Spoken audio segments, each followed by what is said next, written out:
find out you. Hi there. Hi. Who are you? My name is Rick. What do you do? I'm Zan. Oh, Hi nice there. to meet you. This is my comic. I do comics. So you're Rick Worley. Yes, indeed I am. I have read your wonderful Waste of Time. Yes, I have. I've wasted many wonderful hours. It was pretty, well, it's wasted like 20 minutes. It's pretty short. So what is A Waste of Time about, people who haven't read it? It's mainly autobiographical, little strips and short pieces I've done about myself. I'm incredibly interested in myself, so writing about myself endlessly. You can tell by his enthusiasm right now. Yeah. So how have you been to the show the previous days, or? No, I've been here like half an hour. Okay. So this is my first WonderCon. First WonderCon. All 20 minutes of it. Oh wow. So what's your what's the greatest thing you could imagine would happen at WonderCon? Like what I would comics-wise, I guess. I don't know. I think I've already become like a 60-year-old man. I walked around for 10 minutes and I'm incredibly not interested in zombies and G.I. Joe and Warhammer and fucking I don't know what. We're probably just one step away from zombie G.I. Joe, so we can combine them. We could do zombie Joe and Django. And I don't. Yeah, it's really hard when you try to tell people, oh, comics are an adult thing, comics are a serious art form, and you try to bring them here, and it's like, oh, here's the 700th issue of a comic based on something that you watched on a Saturday morning when you were 10 years old in the 80s. Mm-hmm. But in a way, you could think of it like a bookstore where you have a children's section and an adult section and an erotica section. In a comic book convention, the adults are shopping in the children's section. That's the difference. That's true. This is true. So you're doing your part, though, to introduce some more pornography. Some more pornography. Well, I wouldn't. Well, I mean, is the second issue really pornographic? Because the first one didn't seem very pornographic. Sexual. I don't know if I mean, it was sexual. It wasn't pornographic. I hope to God nobody's going to masturbate to it. Well, thanks for chatting with us. Crazy. Have a good WonderCon. Oh, I'm going to leave in half an hour or so. Wow. So I just used that as the introduction video for this because somebody I know dug that up a couple weeks ago and mentioned it to me, and I was really scared to go watch my little baby self when I was about 12 years old at my first comic convention. But when I saw it, I was actually kind of proud of what I said. I thought it was kind of funny how I was 20 minutes into my first comic book convention and I already hated it and I was already shitting all over everybody else that was there. So that seemed very on point. Also, I was skinny then, but I don't know what the fuck I was wearing. But the skinny, I think, outweighs the bad clothes. So anyway, I thought that was an ideal introduction to this whole thing because we're here to talk about my last video in comic books and movie adaptations of comic books and the right way and wrong way to do that, why a lot of them are really bad. And so my guest this time is a friend of mine. He does he does comic books. He's an artist. He also works in animation. He's done storyboards for a lot of big shows. He was on Big Mouth. He's worked at Nickelodeon and a lot of cool stuff. So I'm going to bring him on now and let him tell you a little bit about himself and what he does. Hello, Frank. Hey. How's it going? Good, man. Thanks for having me. How are you? Yeah, I'm good. I'm good. How'd you like the clip of me like being 8 years old and wearing a little vest?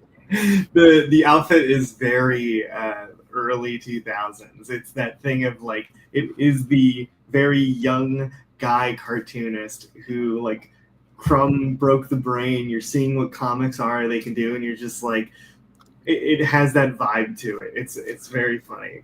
I think that was Crumb. Like I had to have a hat and a vest. I think that was Crumb. Yeah. But they didn't quite match because I remember I was really hungover that day. I rolled out of bed with like all of 2 hours of sleep after I drank all night because that was like a month after I arrived in San Francisco, and so I was like drinking all night every night, because I was out partying. So I was just a mess. But I liked what I said there about the. I liked that you went when you went, I'm making pornography. Yeah, I was drawing sex comics at the time, but that's great. But anyway, Frank, tell the people a little bit about yourself and what you do, your comics and your animation. Yeah, so it kind of bounces back and forth. I feel a little weird because I do know many cartoonists who, they value the art form and it is a purity thing. So like, and I know there is like funny beef and legitimate, takes about like, oh, people in animation making comics and blah blah blah back and forth. And similar to just what you point out in your videos, and what I always enjoy about what you say is it's like, well, there are like right ways and wrong ways to do this and to make things work in that sense.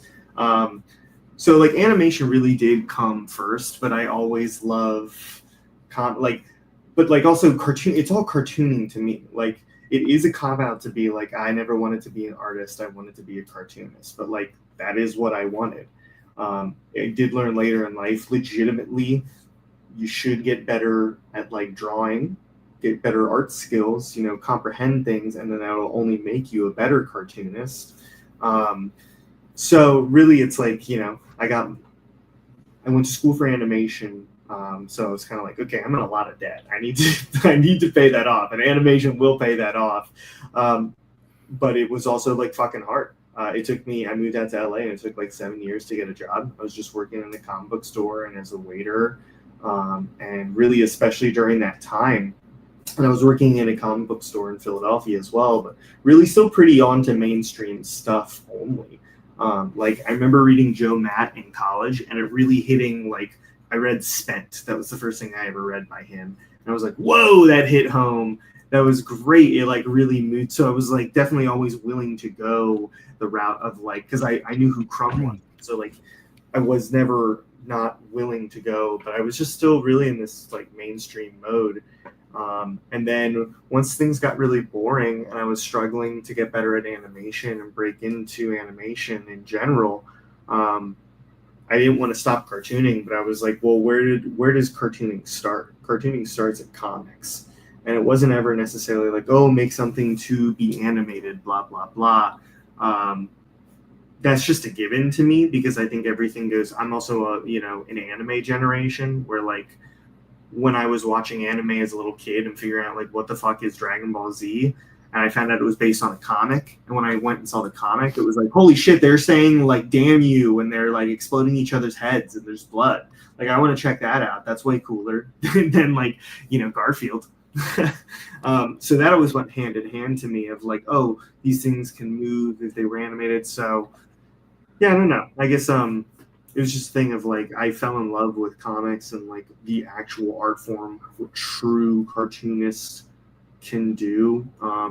Animation, I'm lucky to work in it, and I had a great run on Big Mouth. And I weirdly enough, like I am a bitchy little guy. I have a lot of like hardcore opinions, but like that show, like working on a show that was like full steam ahead. It had this pipeline. It just like everything was set up for like us to succeed in that sense. I got really good at what I was doing, and I think only better. And these pages. It went for what, 8 seasons or something? 8 seasons, and then a spinoff series with 2 seasons. So wow. I was on 4 of the 8 seasons of Big Mouth and 2 seasons of its spinoff show.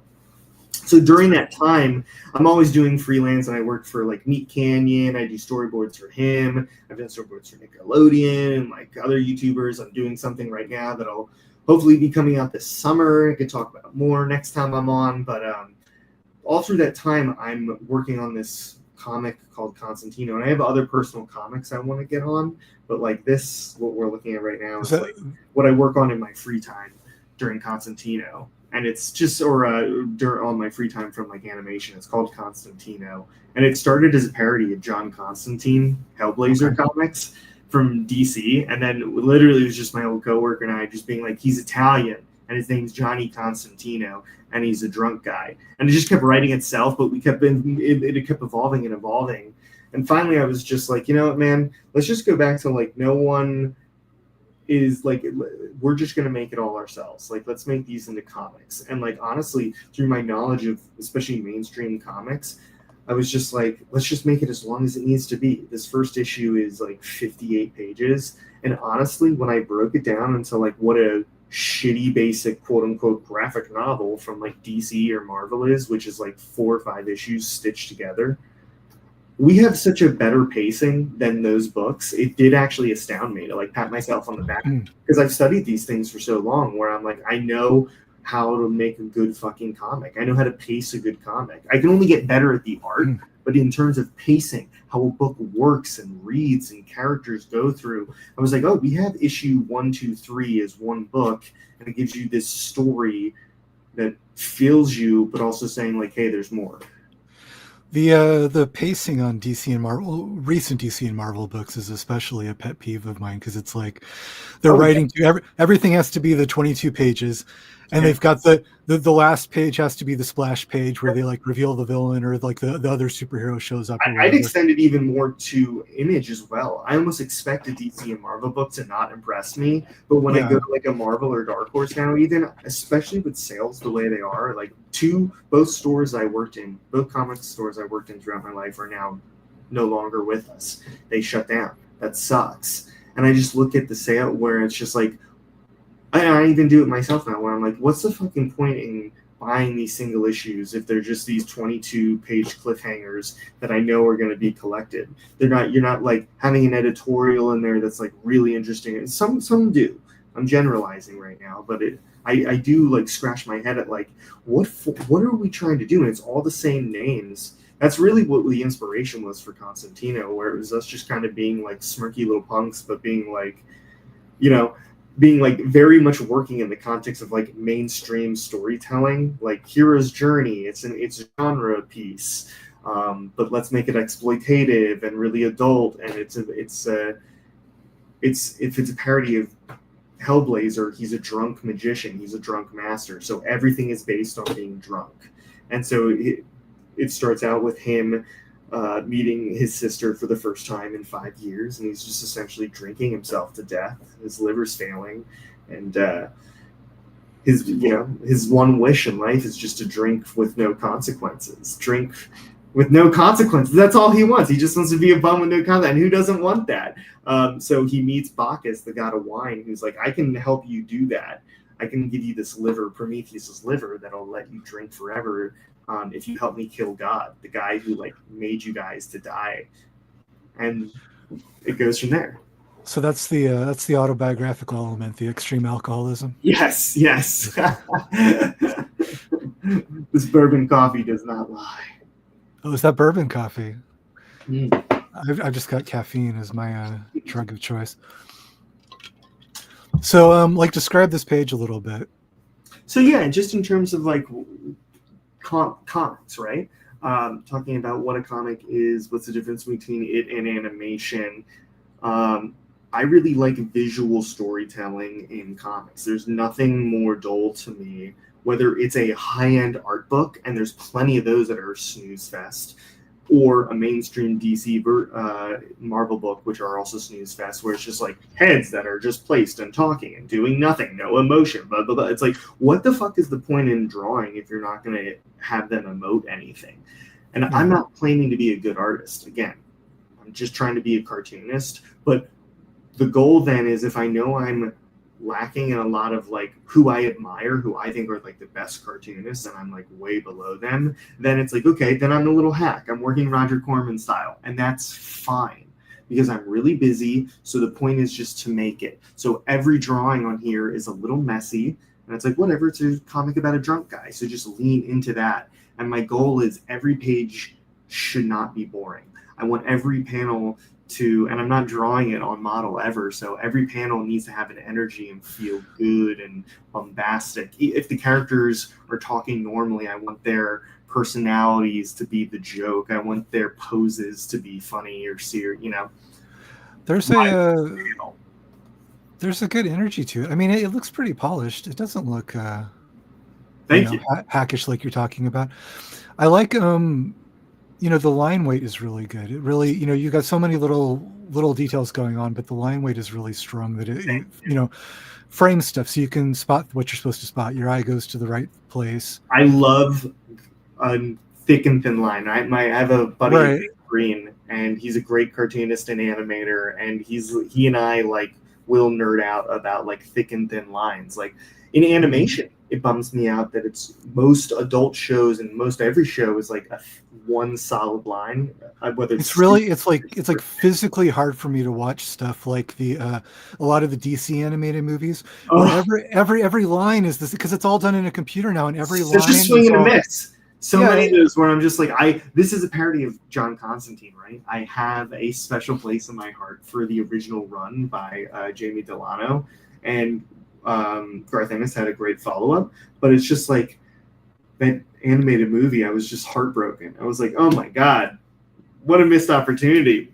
But yeah, like I also just don't see people, like I also love Jack Davis and Mad Magazine, and I'm looking at old like I showed you earlier, I got this from the library, this Gil Kane Artisan edition, where it's just like, I'll never get this line work, but I look at it to study because it's so beautiful as comic book art, that thick and thin. That's such a really powerful thing.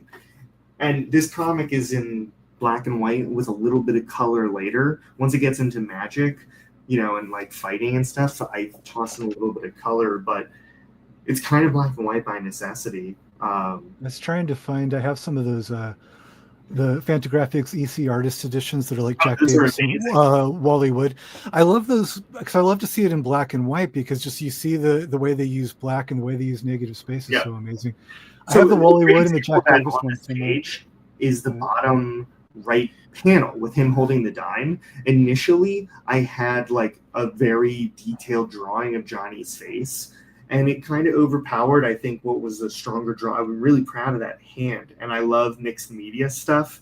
Like I'm a generation who grew up on South Park, so anytime they put like a celebrity's face into it, and we do that in Constantino. In the second issue, he fights Bam Margera, and so we're going to use a picture of his just face on like a cartoon body. I just love that shit. That's so funny. But yeah, putting just Johnny in black, a silhouette in that panel, I was like, that's comic book language. Honestly, that's filmmaking language. That's animation. You could do that in any, if you adapted that literally as is, you nailed it. That's just a cool image. Here, this is a Norm Brayfogle inspiration, where I'm just like, I need to show a drinking contest between siblings who hate each other, but I also don't want to do this in like 8 pages. Again, so looking at my criticism of an Image or a DC comic, where it's like pacing, where I'm like, this could be one wasted 22 pages of a DC or Image comic, or I could do it in 1 page that's really interesting and utilizes lines on a page to tell a story, or very specifically in this case, a sequence of a story. So it's just like, let's just go and have some fun. Like, again, just be as entertaining and interesting as possible. It's a little bit like there's a lot of like old Jack Kirby comics, like some Fantastic Four issues where he would use photos in with the drawings, or Crumb did some photo comics where he would take photos of himself in an I smile. That's such a great little bit of like cartooning history, and just, I don't know, I love when someone does that. It always pleases me. It always irritates me, to be honest. I'm not slamming on yours, but it's like it always bugged me, because I was just like a purist. Like I didn't like sort of the mixed media. I don't know. I wanted the line art to be separate from the photography. But I mean, there's definitely cool ways to do it. I get, if it's too much for me, I'm out. Like if it's like a lot of comics these days, especially digital, it's like, look, I'll find, like, I love the streaming service Tubi because I can still take screenshots and they don't black out the fucking screen like other streaming services. And they have a bunch of great movies on there, really great movies, really good bad movies. But like even the good bad movie, if I have on while I'm like doing my day job in animation, right? Most of the time on like the shows I work on, I'm doing like the prelim animation for Korea. So I'm just like in the zone of like, all right, I got to like do 100 drawings today. So I'll just throw on a shitty Tubi movie and every now and then look up and be like, that's a great shot. Screenshot that for a reference. And I need to, this takes place in New York. I don't live in New York. So I'll just have this detailed reference image and then I'll just fucking eyeball it. I'll do like Tom Scioli. I'm not the biggest fan of his comics, but I am a fan of his energy and artistic theory in making comics. The way he'll just sit there, and what I love doing in comics too, I get lost in the thumbnails. I can like actually do like, I remember once doing like 60 pages of a comic in like 2 days of just thumbnails of drawing around and just being in the zone and loving that and being like, I don't want to draw all this though. This is too much. I don't, but like there's a purity to doing that. Oh, I have boxes and boxes and boxes of comics that I did where I blocked them out, blocked out the panels, and I sketched in the dialogue and did little stick figures of where everything was going to go. And then that's as far as they got, because at that point I'd already sort of done like the creative problem solving of how the story was going to work. And then my brain kind of moved on to the next comic. And so I've just got piles and piles of these unfinished, like, I don't know. I think with what I'm working now, I'm actually going to go through all those old boxes and go through and see if there's like any good bits in there that I want to take it out and finish it. Because I got this backlog of like hundreds and hundreds of pages. But that can be the really fun part of comics. It's just like sort of the storytelling. Yep. And then after that's how you learn how to make a comic. Well, you do that, and that's kind of in a lot of ways is the creative part. And then after you've done that, if you want to do a really nicely rendered comic, then it's like there could be a week of just cross hatching and getting anatomy and getting photo reference and all this. And it's kind of like part of me is like, well, I already did the writing, I already did the problem solving, and the rest of this is sort of work. I mean, I love drawing. It can be very therapeutic just to sit there and draw without having to think about what you're doing, listen to music or whatever. It's still labor, though. Work. It's kind of like the laborious part, and it's like you have the idea on paper in 2 minutes, and then I have tons of comics that I haven't even got as far as like breakdowns or a full script, but I have like an outline, like a page by page outline. Yeah, and I'm like, this is great, this is a great comic, and I have like, and then outline, and it's 150 pages or whatever, and then you go, oh, well, 150 pages, if I want to do that right, that's like 2 years of my life. Yeah. So. Yeah, that's the problem with comics. I mean, I'm working. This comic is 58 pages, and it's been like 3 years of my life. We've made other Constantino comics and like zines, and like we've been like figuring him out. But like, yeah, it's like, oh my god, this is taking so long. I have a little break from work coming up, so I'll be able to like do more. But also, that's the thing. That was the thing of like being like, you know what? Stop being precious with every drawing. This is just like a screwball like. Like this is just me doing like if I make a comic on my own right now, I do love like I want to make more adult dark comedy stuff. That's like what my bread and butter is in terms of like what I enjoy to consume. So that's the kind of thing I want to make. And then this is the thing that honestly just gets a lot of excitement or stress out of me when I'm like, oh, I want to draw like a really dumb thing or a funny joke or an action sequence or something like really gross and bombastic. Oh, I have Constantino just to do that in. And like the only rule is make the page look good. Like that's amazing. I couldn't do that. I look at this and be like, I'm a failure as a cartoonist and an artist. I'm talking to a guy who's the real deal, and I've been here pontificating like an ass. I don't bring that up to slam what you're doing at all. I bring it because it's something that I go back and forth in my head all the time. Is like what we're talking about is like the energy of it, and you don't want to spend 100 years on every page, and it's like. And so a lot of cartoonists have a very quick style and a very simplified style, and there's an energy to that, and there's a validity to that. But there's also a lot of cartoonists that draw very simple because they can't really draw. They're affecting that style because they're doing that, and I was doing that at the start when I did my first comics. I was like, oh, I'm doing like this sort of Jeffrey Brown sketchbook comic style. But that style was an affectation. The real reason that I did that was because I didn't feel like I could really draw. So I was like, well, it's supposed to look like shit, like the reason it looks like shit is because I want it to look like shit, and it's because I'd like it to look like, if I could, I'd like everything to look like this drawing of Robert Crumb that I did, where it's just, really fully rendered, or everything looks like, But that would take a long fucking time, like you were saying. Like that could take years of your life. I'd like everything to look like Bernie Wrightson's Frankenstein comic, or Barry Windsor Smith's Monsters, something like that. Where just every panel is these beautiful, beautiful things. But and then it takes you 100 years to do one comic. That's why I look at that, like my pages. That's why I look at those people. I look at a drawing like you do, when I'm just like, I love the background. I'll do that in 2 minutes.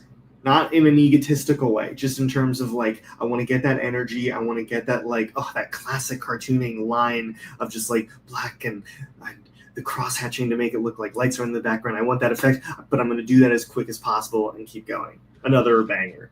So good. Well, I bring this up too. The jacket, because this is like the same thing that you're talking about, right? Which is like I could just like slap on a crosshatch pattern or whatever.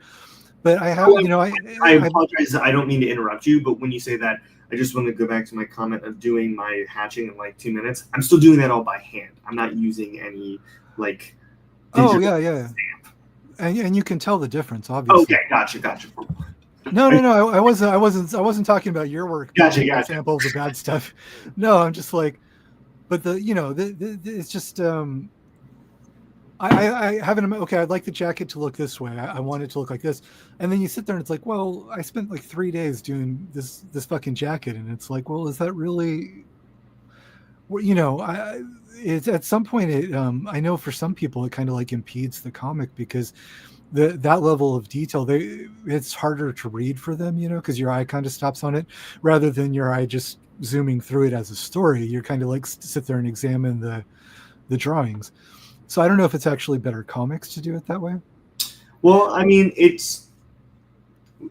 talked a little before the stream started about like what is like the Moby Dick of comics, or like a sophisticated comic, like this art style, and people do this kind of thing. I think that's why a Crumb is put where he's at, where it's like there's a level of sophistication, undeniable sophistication, to people who are very good at the craft of whatever medium of art they choose, right? And if you see a really good cartoonist, someone who's just an amazing drafts person, they're an amazing writer. It's just one of those things where it's like if you can write a really good yarn, if you can yarn a really good story, and you're also like you can depict reality as is, like it's heavily detailed, but it's also it's full of like what you're doing with texture and Crumb's doing with texture, just like it looks like a photo, but it's not, and it's through the eye. Like this is Crumb, right?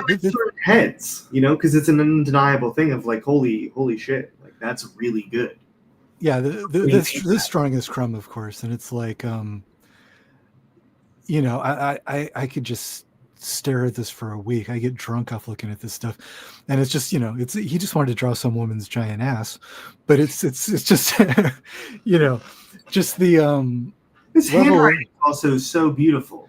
His handwriting is stunning. Yeah, and I've started to cheat. I made a font out of my own handwriting, so it is my lettering. They're letters that I did, but it's a font, so I don't have to do it every because I was spending 100 years on the lettering on every page. So, I mean, and that's one of those things about like being like true, like what's a true blue cartoonist versus like the shortcuts. What's a shortcut? Blah blah blah. Like, I have an immense level of respect for someone like a Simon Hanselman or a Josh Penninger. Is just like I'm a Crumb, where they're just like it's all on the page. It's just like it's all by hand. It's all me. And Dan Cloud says it too. Like, to me, that is a boom. That's someone who is the true cartoonist. For me, in that sense, where I'm like, I just don't have the time, but I want everything as close to. If I'm going to take a shortcut, like using a background reference or creating a font, I want it to be my hand. So even if the backgrounds kind of suck, I shittily drew the background. If the font should be based on how I write. Because I admire this kind of stuff so much. I'll never be able to achieve it, but I look at that and just being like, take what I love and try to implement that in any way, shape, or form I can into any job I ever have, whether that's in comics or animation. Jesus. Nobody draws ass like Crumb. It's true. It really is. It's true. Nobody can draw a fucking leg like Crumb too. I mean, goddamn, look at that leg right there. And just the details on the dress, And it's like, because I know how long that takes, because I've tried to do my own half-ass version of it. But to what I said earlier, there's a difference though between like, I brought up Jeffrey Brown as like an example of kind of the sketchbook comic style that looks like he drew it in 5 minutes. But Jeffrey Brown is somebody that's actually good at it. He's got a very good developed style. It suits his subject matter. It's good for what he's doing. It makes sense, like conceptually, like that because There's a lot of personality in it. It's well, not but they're like diary comics, so it Yeah. makes sense that it kind of looks like a sketchbook, So like that's an appropriate use. But there's like the fine line that I was talking about, where a lot of cartoonists just affect that style because they can't do anything else. They don't know how to really draw, and that's much more what I was doing, because I would always like my stuff to look like this, to look like Crumb. But I mean, of course, even Crumb doesn't look like this every time. He looks like this on drawings. But then you do see his like just like off drawings, and it's like, oh my god, that's still so good. That's crazy. That's yeah, exactly. You look at Crumb's, like his greeting cards or just little sketchbook things. He's done 4 volumes of drawings that he did on placemats in restaurants while he was waiting for his dinner to come. So these are like 5-minute placement drawings on a shitty piece of paper. With no, no, and they're still, because he knows what he's doing. There's an energy to it and there's a composition to it. So it's still there in the simple drawings. He doesn't have to have the 10 million He's a person lines. who feels just like they were destined to draw, whether he got famous or not. It's just a person. Because have you ever met someone like that who's just like some of their, even if it's like an amateurish doodle, sometimes a doodle or just someone who's sketching, it's like, God, you like are a really good like sketch artist. Something it's just like, oh yeah, I just always done it. It's just someone who's like, they're just like destined to draw all the time, and it's just what they like doing.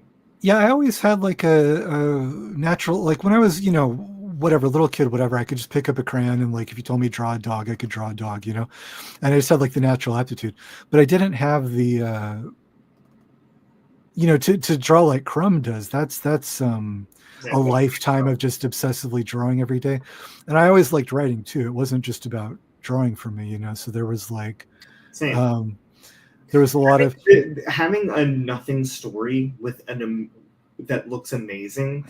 I mean, there's a lot of nice things about that, but it is also such a hit and miss. And that happens a lot in animation, I think, like so many anime movies, or even just, it really does happen a lot in anime where it's like, this looks amazing. It's the coolest animation I've ever seen. And then the story is just so lame or like lacking or like just completely bad. And it's like, God damn it. Why does this always fucking happen? I was just watching an interview where Gary Groth was interviewing R. Crumb, and R. Crumb was saying that he's really more interested in the drawing than he is in the storytelling. Yeah.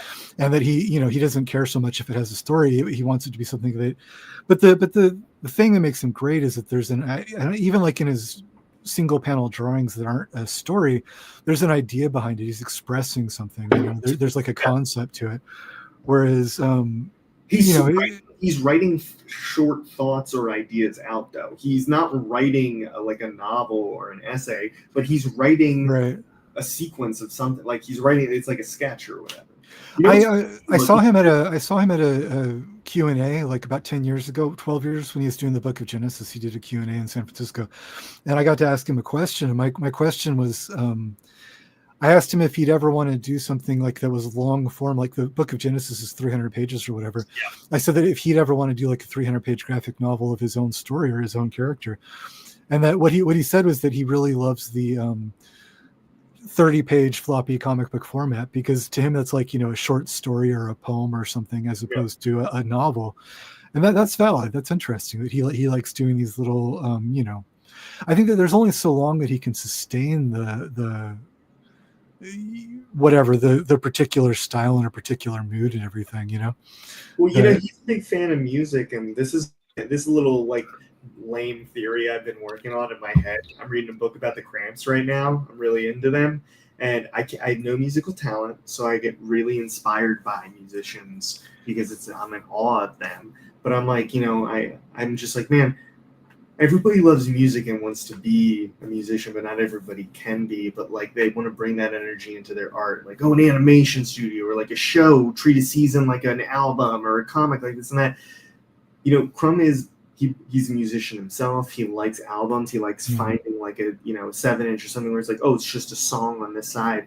It almost makes sense about how he writes and produces work then, where it's like, oh, these are like songs, or like a floppy is like an album with like Mhm. eight tracks on it. This is an 8-track from Crumb. This is a a collect. Yeah. That's a good way to look at it, that a floppy is like an album. Because his floppies are never one long story. It's always like No, five or six stories. dude, I had And one of the best days of my life. Was during lockdown once, or I guess after lockdown when I could start going out again. I went to this comic book store and their dollar bins had all the issues of Hup, his 4 issues of Hup, I love Hup. bin, and the first 2 issues of Soft Boy. And I was like, "Are you fucking here?" And I actually like went up to the guy and I was like, "These were all in the dollar bin. You saw that, right? Like these were in the dollar bin." And he didn't know what he had. And he was just like, "Yeah." I was like, "So this is just like this is $6." And he's like, "Yeah." And I was like, "Awesome, great." I actually just I just bought all the issues of Hup because I had some of the stories in the anthologies and whatever, but I didn't have the issues of Hup, and I just bought them all because I was on Hayden Ashbury, and there's like a little old time hippie store there, and they sell some Crumb comics. Yeah, I think that's the best thing that he ever did, is like that Hup, Mystic Funnies, Self-Loathing, like kind of that like 80s period where you like right after Weirdo, when he was doing the magazines that were just all just 30 pages of pure Crumb, Yeah, I That think stuff Hup is so is the stunning. best Crumb I've read, like through and through. Where it's like, because he has so many, his body of work is so big that it's like I can't remember everything I've done, but like in single reading experiences, those issues of Hup I like love from beginning to end. Where I was just Yeah. like, man, that was a good read. That was a fun time. Yeah, no, they're great. And they're substantial. Like it takes like time to read them, but it doesn't. It's not like oh, this is trying my patience. Get to the point. What are you trying to? It's like this kind of is funny to say a weird comparison, but it reminds me of how I read Richard Corbin, where sometimes I'll open a Corbin book and I'm like, geez, like, is this really going to be a good read? It seems like a lot to intake. And then as soon as I actually give myself to the book, to the comic, and the story that the artist is telling me, Crumb and Corbin, Clouds, people who just control all of it and are masters of it, if they take me by the hand, I'm into it no matter what. I'll just get like sucked in no matter how long. I love honestly reading a comic where I'm like, oh, I'll just read 5 pages. And then 5 pages becomes I'm at the cover, whether it's a graphic novel or just a floppy. I'm just like, oh, you got me. You hooked me. I did not expect to just sit all the way through. Yeah, it's really a careful balancing act of how they have to do that, because like a lot of times if you're reading in comics, your eye is moving, you're turning the pages at a certain pace, and you're moving along a certain pace, and then you come on a page that's like mostly text, and you're like, well, I mean, I read prose novels all the time. I don't have a problem reading text, but like if you're going through at a certain pace and then suddenly it's like you screech to a halt, and Crumb has a lot of spaces, a lot of pages with like 10 million little balloons, and so, but he controls it so well that you don't get bored, you don't get hung up on it, you don't get. A lot of times it's like, oh God, can I skim this page? Can I skip it? But with him, it's always like you just get sucked in and you start looking at more and more and more. I think his cross-hatching does the same thing, because you want to look at it more and more. I just put up this one because this was me doing obviously my parody of one of Crumb's favorite. This has got to be one of his most famous strips, is My Troubles with Women. As to the idea that he's sexist or misogynist or whatever, he's obviously making fun of himself and taking apart his own. He obviously understands that these are flaws. I was actually just watching an interview with him with Dan Nadell that he did in New York a few weeks ago for the new biography. Great. Yeah. And he in the interview he's like, he said something like, if I was a teenager today, I would be what they call an incel. Yeah. And he's like, but the woman that's interviewing him, she's like, yeah, but the different, instead of shooting up a high school, you turned your anger and your problems, you turned them into art, which is totally valid and and a lot of people just see like, unforgivable to some people. Yeah, people see like, oh, he's got anger problems or he's got issues with women. It's like, yeah, but he, those problems exist, but he's examining. He's not saying it's good. He's saying like, wow, what is this? Like, let's look at this and take it apart. Which I think is it's so misguided to just like dismiss that, say like, oh, you just can't talk about it. Like, what does that accomplish? And Are same you with good? Matt. He got labeled with a lot of that kind of stuff, and it's just like, it's like, okay, you don't. The nice thing about comics is also, if you like comics and you want to make them, it has literally now never been easier to self-publish the work and do it. The hard thing is finding the time, actually making something, making it really good, doing like actually getting the comic up. Because some people make money in comics, a lot of people don't. It like the scene is always getting smaller and smaller, which is very sad. But it's just like, but if you want to make comics, you can. And the thing is with like a Crumb, where it's like, okay, you don't like what he said. There's some things you don't like what he said. There's not. I don't fucking love everything he's ever done, but also I'm willing to go with him those places because, just like you said, he's usually writing, or at least often writing about himself. And especially when he writes about himself, he's very clear about that. And I'm always fascinated by that because it's a thing of, it's like, yeah, we live in a lot of people who hate Crumb also love to point out that we live in a very fucked up world. And it's like, word, true. We do live in a really fucked up world. So it's going to produce some fucked up artists sometimes, and they're going to examine that in ways where it's like, you and I or anyone, maybe would be like, oh, I don't want their life, or like, oh, that's kind of gross, he thinks that way. But also at the same time, it's like, yeah, well, these people did, like, this kind of archetype, this kind of person exists in the kind of world we live in. And we're edging into now talking about what I told you I was going to bring up, which is at the you saw the talk with Spiegelman and Matt Groening talking about Crumb. Yeah. And Matt Groening pulled out this comic here that I have the cover, and I went and found the comic because it looked so stupid when he brought it out. I was like, is this a real thing? Can it really be this stupid? Yes, it can, is the answer. But Matt Groening bought this because it was, this guy wrote this whole comic about, belly aching about, oh God, how could I have been such a bad, evil white man that I liked Crumb at one point? And he wrote this, it's this whole like, I feel the need to tell the world that I'm morally superior to our Crumb, over a 30-page to write a boring comic. To write a terrible comic. And I love this because like he did 2 issues of the I'm Better Than Robert Crumb magazine. But I love this because, okay, here's the first issue. And then give me one sec. I've got a bunch of images I wanted to show of this. And then this is the second issue where he just literally used the same drawing, but he changed the color of the shirt to blue. And he's selling these both for like $9 each for these 2 comics. He can't even be fucking bothered to draw a second cover. And that's why, okay, because what you were saying before when you were like, you criticize people and you're like, oh, well, you look at your own work and you're like, oh, well, my work's not as good as theirs. You don't have to draw as well as our Crumb to criticize our Crumb. You can be somebody that can't draw and you can criticize our Crumb, but for this guy to make a comic about our Crumb's comics and then just to like not do a new cover, yeah, and he can't even be fucking bothered to draw 2 covers. And when you did the switch, it did like I was like, wait, did I just like siege up for a second? Yeah, those. Wow, look at that! Look at all that work. Don't you want to pay another $8 to this guy? So, but this is that's actually why I have the drawing I showed a minute ago, because where I was like, I brought up my where I did my own parody of Crumb's comic, My Troubles with Women. Yeah, and of course this guy. Then I found this, and this guy's doing the same. My Troubles with Crumb.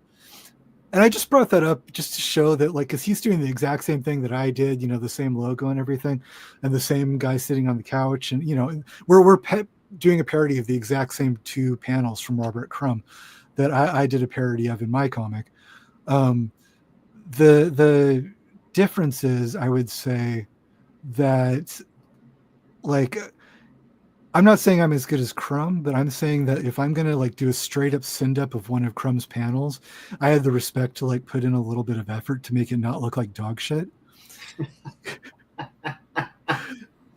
Which is as opposed to, like, okay, again, I'm not saying I'm as good as Crumb. I'm saying I was doing my I characters. comprehend what you mean when you put all three of these together, Crumb's, yours, his. I mean, they go in descending order of how good each one looks. Crumb's Well, the first, yours the second, that other one's because you put forth valiant effort in your interpretation. I mean, it's Crumb did the original drawing, so the design of that, the idea of how does this look, how am I going to draw, that's his idea, it's his concept, so it's his creation.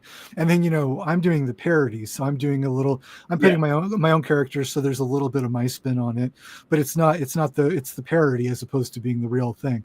And then there's the dog shit version, which is just, but it's just that the reason I bring it up is just that this guy's trying to like critique Crumb, and his critique is just so fucking lazy. You know what I mean? It's one of those things where it's like it's a critique I've heard countless times over. It's such yeah. I've also heard it from better people. You know what I mean? More talented cartoonists or like really well thought out.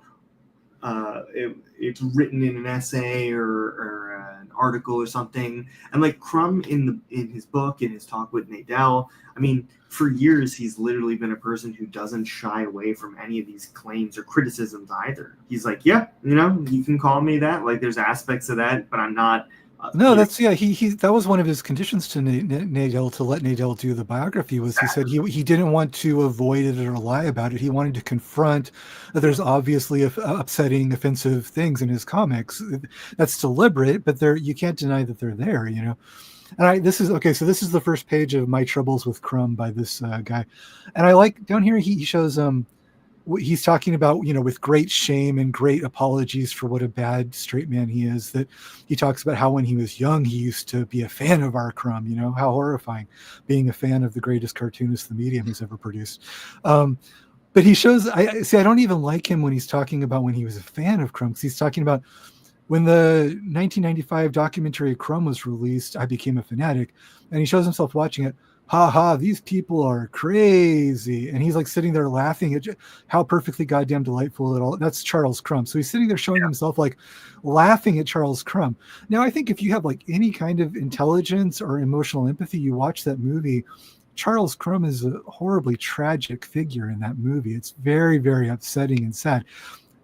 Nobody in their right mind is saying, ha ha ha, look at this crazy person. What kind of stupid dipshit would that be your takeaway from the Crumb documentary, So that's the first page is him explaining, very apologetically explaining, like, oh yes, I used to be, before I was enlightened, I was a bad person that liked our Crumb. And it's like, you didn't even when you liked our Crumb, you didn't understand our Crumb. You're just an idiot. Like, you thought it was a freak show or something. You thought you're just looking at you were horny.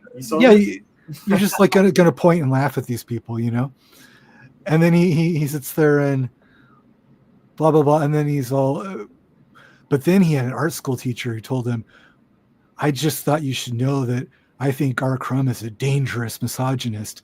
And then he feels bad because he doesn't have opinions of his own. So if somebody else tells him their opinion, then he's like, oh shit, am I a bad person because I don't have the same opinion as everybody else?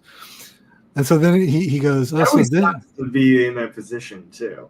Like, I get, like, I can empathetically, I can understand where he's coming from, but it is a shoe on the other foot situation where, like, I've been this person where I'm just like, but I still like Crumb, and people being like, well, you should feel bad about that, or like, you really shouldn't. And it's like, well, I mean, I'm not like over here like fucking sucking his dick every day or being like, he's perfect and everything. I've never said that.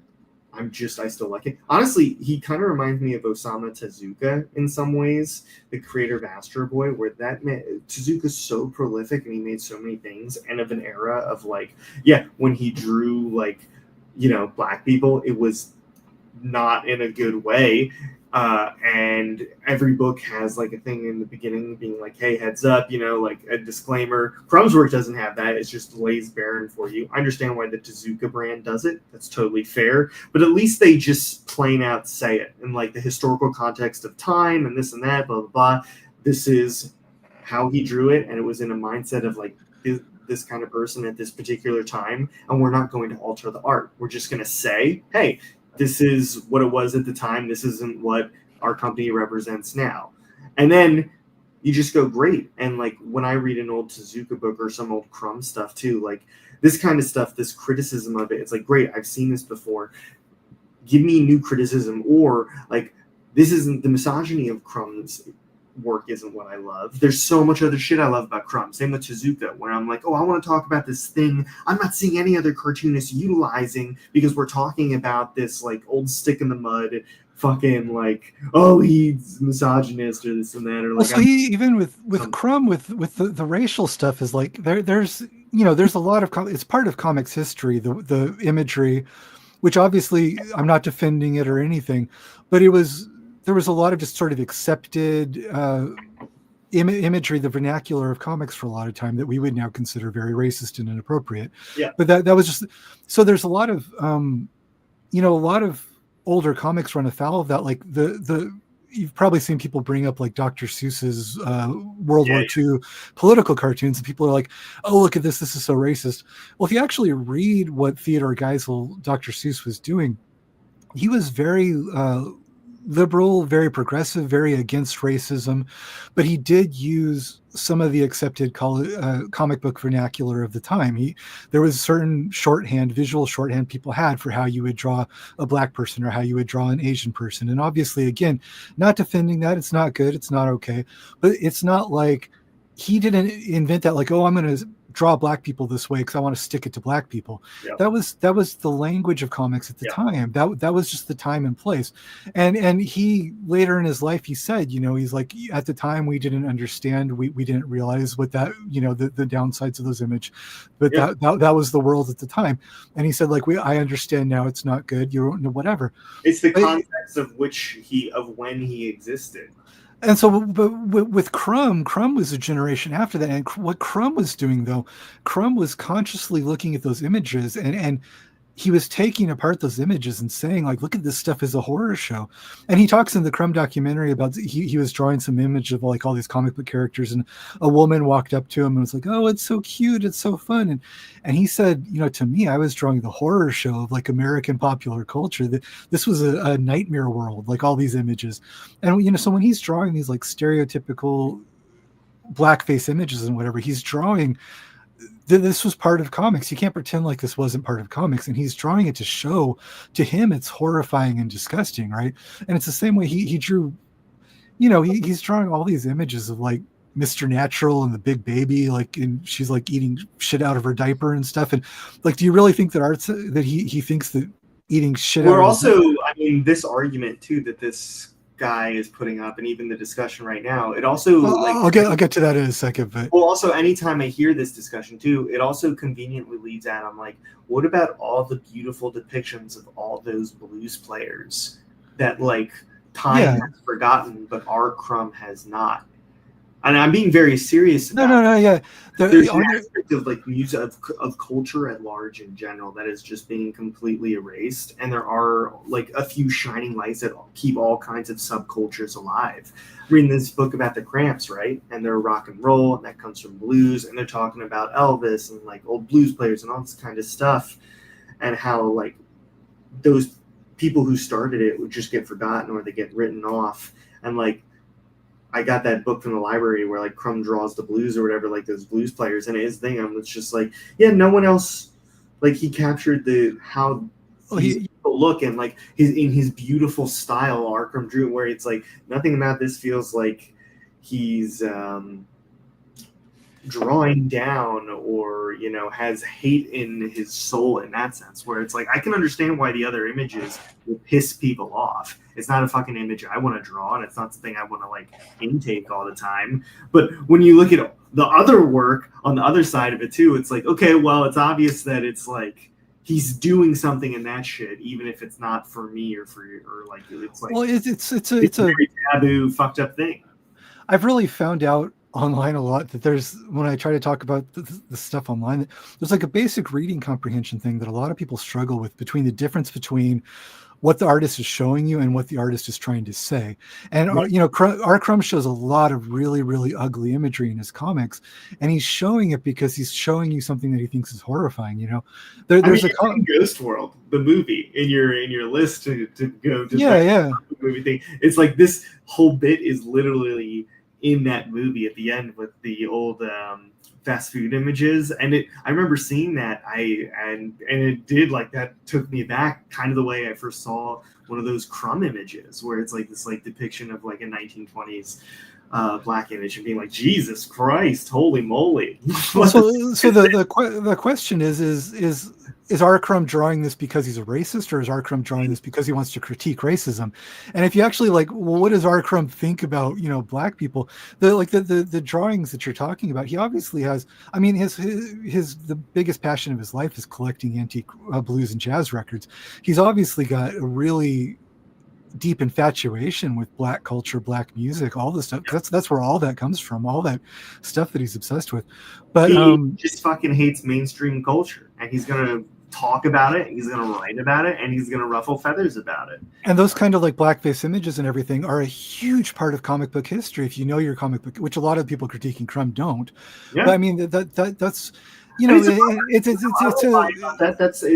a bummer that, like, I can understand why it's a very sensitive thing, or like why people get upset, and it bums me out as someone who loves cartooning and animation, because this shit is littered in animation too. I love the beauty and the artistry of like an old Looney Tunes or a Disney thing, and sometimes or a Popeye, and then sometimes, like, for like 8 seconds, the most racist thing you've ever seen plays, and you're laughing because you're like, what the fuck?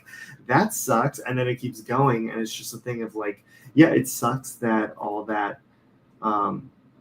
that some of the best drawings and skills that cartooning and animation ever got were in an era when people were that shitty and like had those shitty opinions. But it's also like, okay, there were people who study that and take away. A lot of people don't take those aspects away from it now, right? Crumb died, though. Crumb is. He's a bad boy. He says it in interviews all the time now. He's like, I was a bad boy. You can either pretend like it didn't happen, or you can address it and do something about it and assimilate it, which is what R. Crumb is doing by satirizing it. And there's even like somebody like Will Eisner, who's a progressive liberal Jewish guy, totally. Oh my God! and one of the great godfathers of the comic book medium and everything. But you look at something like The Spirit, and I forget his name, but The Spirit's the little black sidekick character, not okay by today's standards. That feels worse than anything I've ever seen in a Crumb comic. And that is one of those. It's actually great you brought that up, because that's one of those things where when I see what Crumb is depicting and what he's satirizing, it is a thing that makes my eyebrows go up, my jaw drop, and still be like, Jesus, holy shit. But it's like, oh, you're making a joke out of something, or you're being horrific to make a point. When I see that in The Spirit, which is also not supposed to be for like the general public, right? What Crumb is also making is for like the fringes and like fucked up crowds, and like it isn't in like the local newsstand at the time. The Spirit is, and I see that, and I'm just like, oh fuck, that's brutal. That's the difference. Is and I don't think Will Eisner was racist for a second.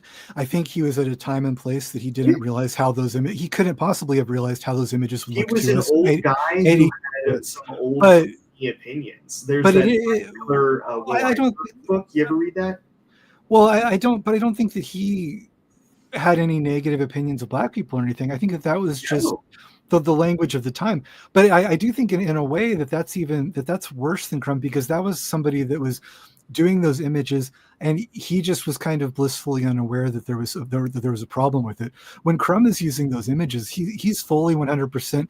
This is why I put up the thing that I should have talked about, that it's been up on the screen for a minute. But this is this idiot from his My Troubles with Crumb comic, and he goes, the most infuriating thing is Crumb's refusal or inability to take any responsibility. And then he lectures, these images were a revival of the 1920s stereotypes used to rationalize segregation by depicting non-whites as dependent, dumb, and grateful to be subjugated. And then he says, this is what just really blows my mind. He says about Crumb, he didn't consider the racist history he was borrowing from. And then he draws Crumb he's riding the wave of white privilege, and it's a wave, so he draws a wave because this guy's visual storytelling, right? This guy's a gifted cartoonist. It's a wave of fame, so I'm going to draw a wave and a surfboard because they're cartoons, and I look at symbolism. Anyway, but that blows my mind. And he says Crumb didn't consider the racist history he was borrowing from. Does he honestly fucking think that Crumb is not aware that these images are ugly and that they're racist? How could you possibly think that Crumb is not and there's even there's a Crumb it's in one of the early, quite a bit, not only in his work but in if you're going to make this critique of Crumb, particularly, it's like it makes total sense if it comes from a person of color who does not like it. Like that's a criticism I'll hear out much more validly. But this kind of retort, though, or like this kind of thing from a cartoonist like this, it is a thing where it's like, okay, well, if you're really going deep in on a critique of Crumb, then you gotta listen to a handful of interviews with him too, right? You have if you're critiquing it from an emotional place of you don't like seeing those images, you don't want those images in the comic books that you read, and you have an emotionally bad, they're ugly images, they're supposed to be upsetting. So I understand that reaction, because those images are supposed to upset you. That's why he drew them. But to say that Crumb wasn't aware that they're racist, or he wasn't aware of the history, that's just so astoundingly stupid. That's what I mean when I brought up him like talking about the ego, and like I think it might be in that Dan Nadell interview even recently. But I've seen other ones with like Barry Groth and stuff, and read interviews with Crumb where he talks about like his ego enough where he's he's obviously very aware of. I mean, it's also in the work. You can't look at his entire body of work. He's going to be dead soon. That's also the fascinating thing about him, right? We are living in a very connected social era, and we have a certain generation that's fucking dying off. They're going. And we're witnessing their passing, so we're kind of witnessing the last days of if they can make any more art. And then they leave a body of work. And when you look at Crumb's work, it's literally so detailed and it takes so much time that it's like, I don't think he's ever necessarily half-assing anything he's doing. I don't think even if it's drawn on like, oh, it came from a whim or an idea, this and that, like even his sketchbooks are like thought out. He's writing his thoughts out. Like he's not just, he's thinking about everything he's doing. I mean, that feels very apparent on the page. There's even a, Dan Nadell talks about this one in his biography, and it's in one of the early complete Crumb comics collections. Crumb did it when he was like 14 or 15 or something, and he was doing like a political cartoon, kind of like an old Thomas Nast style, and he drew a ship sinking in the ocean, and on the ship he wrote racial prejudice, and then on the water of the ocean he wrote education, and he's like, it was the racial prejudice was being defeated by education, right? And so, like, are you telling me like a racist person drew that? No, Crumb's talked a lot about how his grandmother, especially, but a lot of his family was kind of old-time openly racist people, and he was always just horrified and disgusted by that. It really, really upset him as a kid. And so when he was like 14, 15 years old, that was his take on it, was to do this cartoon of like, it's the education destroys racial prejudice, this on the nose kind of like very broad political cartoon. And it's like, okay, fine, that's a good message, like good for you. But what he did later to actually like deconstruct the racism and sort of like rub your face and like, look at how horrifying this is, the way that we used to talk about Black people, and kind of rub your face in it and make you confront it, that's so much more valid than like a cheesy like, by the way, racism is bad. It's like, yes, we know that we should, I would hope that we know that you think that racism is bad, but that's not telling us anything. Like, actually deconstructing it later on, he's actually saying something, whereas the ship cartoon, that's like a 14-year-old's approach, as opposed to actually saying something powerful, actually getting like a response. making you confront, like the ugliness of those types of things, Well, like, This like you said, if he grew up with like people who were actually horribly racist, and it's like I definitely had members of my family like that, and when you pull yourself away from it and you do see how fucked up it can get, and also it's like, oh, I'm in a family that was fucked up like that, so now I have impressions. How do you start like detaching away from that? I mean, people go through that with religion, when they fall out of religion and they Right. they don't get and I like, think that was something that really if you're an artist or a cartoonist, and that's the beautiful thing about cartooning, you do get to, or if you're expressing your feelings through art, you do kind of get to, as you're deconstructing something you were maybe brought up with to believe your whole life, and you're realizing, oh shit, this thing I was told to believe is not correct. Actually, I think it's pretty horrific. It's vile, this and that, whether it's like I said, like religion, this kind of racism, anything that you just felt was a lie, and you're like, oh shit, this is actually really like fucked up and gross. It's kind of nice to be able to have cartooning, which is just like, oh, I can like get it out of me, and it doesn't cost that much money to make. Like, I can just draw it on paper and like make a story out of it, or this. And it's like, yeah, sometimes you'll stick the landing, other times you won't. But it's like, hey, and people are allowed to explore that. They should be able to. Of anybody.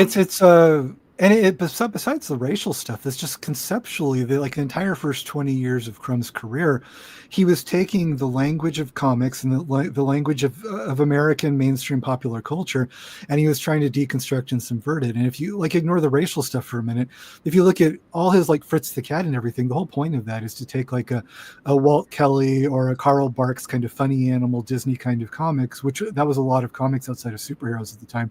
And then he was he was making a psychedelic. He was adding sex and drugs and rock and roll, and he was deconstructing it. And so he's the whole idea. He's talked 100 times about Mad Magazine with Harvey Kurtzman.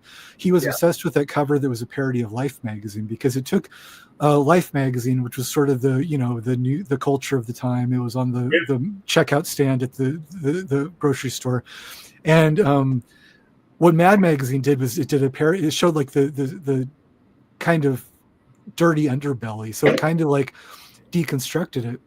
And that's what he's doing. It's the middle finger to culture at large. I mean, again, if you're gonna if you do any semblance of research, just everything you said right there about Crumb is not hard to find out about. Actually, if you do the barest minimum of research about Crumb, everyone will start with what are your influences, and I'll talk about Mad Magazine.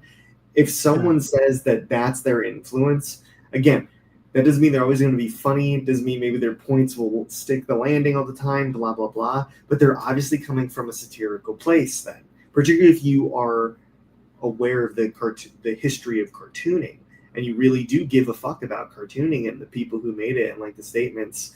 And okay, if someone's coming from there, they're probably coming at it from a place of satire and hopefully thought out criticism. And that was why this is one of the, before we spent enough time on this guy, but I really wanted to talk about this one, because this is, again, of course, you can tell by the shitty drawing that it's from the same My Troubles with Crumb comic. But I wanted anymore, man. Yeah, I wanted to talk about this one for a minute, because this is okay. What really troubles me about this, one of the things that really troubles me, is that this guy is he's a teacher. He teaches comic books to these poor children that don't know any better, right? And so all the stuff we're talking about is, if you just go completely raw into Crumb, you've never read a comic book before, or a lot of young people today, they certainly haven't read a bunch of Carl Barks or a bunch of Will Eisner or whatever.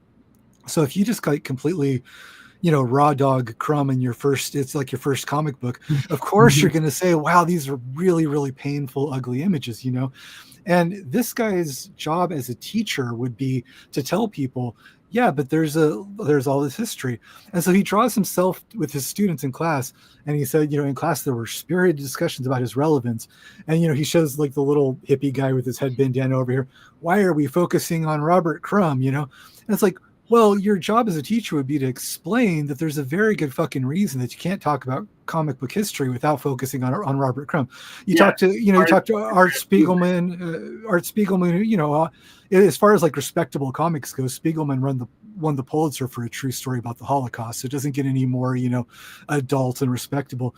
And Spiegelman will tell you that Crumb single-handedly reinvented the entire medium of comics. Everything that came after Crumb is post-Crumb, and there's pre-Crumb and pre-Crumb and Pre-cum. pre-Crumb and post-Crumb, right now, Yeah.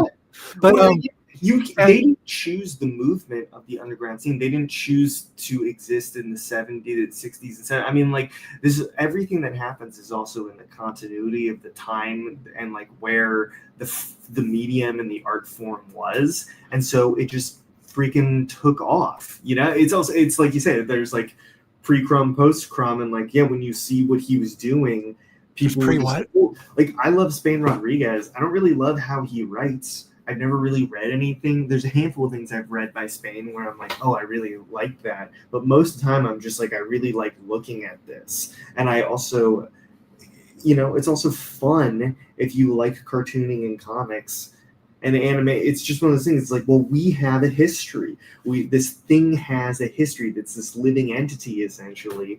And like, people play their little parts in it. And it's fun to learn about them. Because also, if you're going to talk, okay, if your students don't like Crumb that much, fine. There's more people to talk about in the underground scene than just Crumb.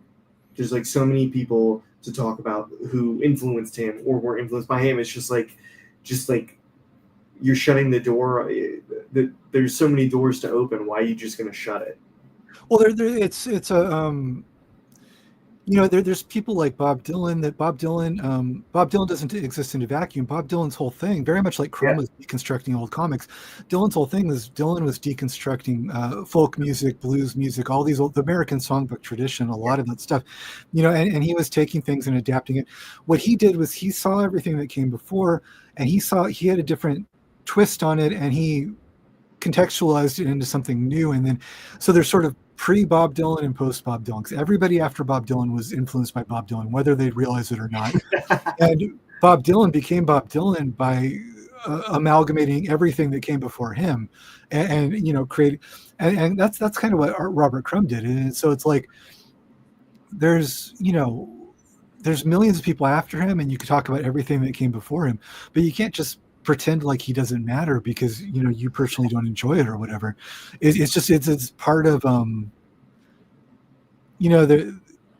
Spiegelman said something like that it was just I'm trying to think of his exact quote, but it's just like it's something you have to confront it, and rather than confronting it or trying to understand it, this guy is just like, oh yeah, I'm just going to go along with what all the 18-year-olds in my class say because that's like the path of least resistance.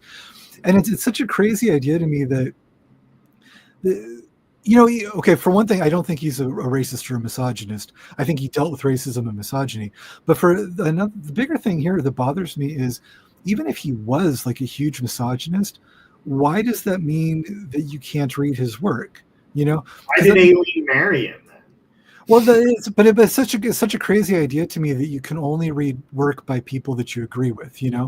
I read a lot of work by artists who are pretty bad people, but they're fascinating artists. I was posting about William Burroughs a lot recently because the movie and everything. Fascinating guy. Yeah, fascinating guy. Easily one of the greatest, genius writers in American literature. A really terrible person. He shot his wife in the face and killed her. And after he did that, he was still an NRA gun nut for his whole life. You would think like shooting your wife, most people that would turn you off guns. I mean, you nailed the death behind his eyes. Yeah, somebody told me when I did this drawing, somebody's like, oh, you got that like dead look in his eyes, and I was like, yeah. There was something about him that's like really kind of scary because maybe he was like a sociopath or something, because there was something about him that was just kind of like. There's this essay by John Waters, and he wrote it about one of the Manson girls. I forget her name, but it's in his book Role Models, and it's an essay where it's like And I like John Waters, but again, I like an artist, and I don't agree with everything he fucking says or makes, but I still love him as an artist and love him as a character or person. It's a really unique thing to make yourself into your own body of work too, which I think Burroughs did as well. But like this John Waters essay is about someone who was like is a murderer technically, and like you feel he like makes you feel empathy for this person, but then he'll always bring up it's like, but she also did this horrific act, and it can make sense why someone would hate her or despise her. And it makes me think about like anytime I think about an artist with a complicated past, especially one who's dead, it's a little easier to like think it completely through. But I'm still always ping-ponging. But it's just like, yeah, you know, it's like there's sometimes it's okay that just like I'm going to have complicated feelings towards this person, but I'm still going to, if I'm an art person as well, without sounding pretentious or lame, like if you consider yourself an art person or you're into the arts of any kind and you like learning about the stuff, yeah, you're going to run into some complicated people. You don't have to fucking like, again, like, you know, praise them like God or like, you know, be like, it's the end all be all, blah, blah, blah. Like, I don't think Burroughs is amazing all the time in his work, but I think he's a fascinating person. Literally, to the fact that I can hear his voice on YouTube, listening to some of his work, his voice is so distinct even that it's like, it's fascinating to listen to. Well, even aside from the work, you know, the I'm not defending any of the bad things he did in his life, but the fact that he was such a messed up guy makes him much more interesting. It's like, why can't we be interested in people who aren't perfect? You know, I mean, Burroughs was, aside from shooting his wife, aside from being a gun nut, he was a big, huge early adopter of Scientology. You know, with all that we know about Scientology now, Yep. He was a heroin addict, dude. He was a junkie. He would literally still be in his old age in like the bunker era of his life in New York. He would just be shooting up with people. He would just do it first in case they had a disease, apparently. I mean, he was an open pederast. If you read his books, there's long passages where he talks, and the reason that we know this is because he admits it. He didn't even hide it. He wrote letters to Allen Ginsberg talking about, you know, going out on the streets in Mexico and paying like 12, 13-year-old Mexican boys for sexual favors. And he just talked about it. He was totally like, he didn't see any problem there, you know? So it's like, when I talk about him, obviously I'm not defending everything that I did, but I'm saying like, you know, this is, don't you want to like learn more about, this is like a completely bizarre character, you know?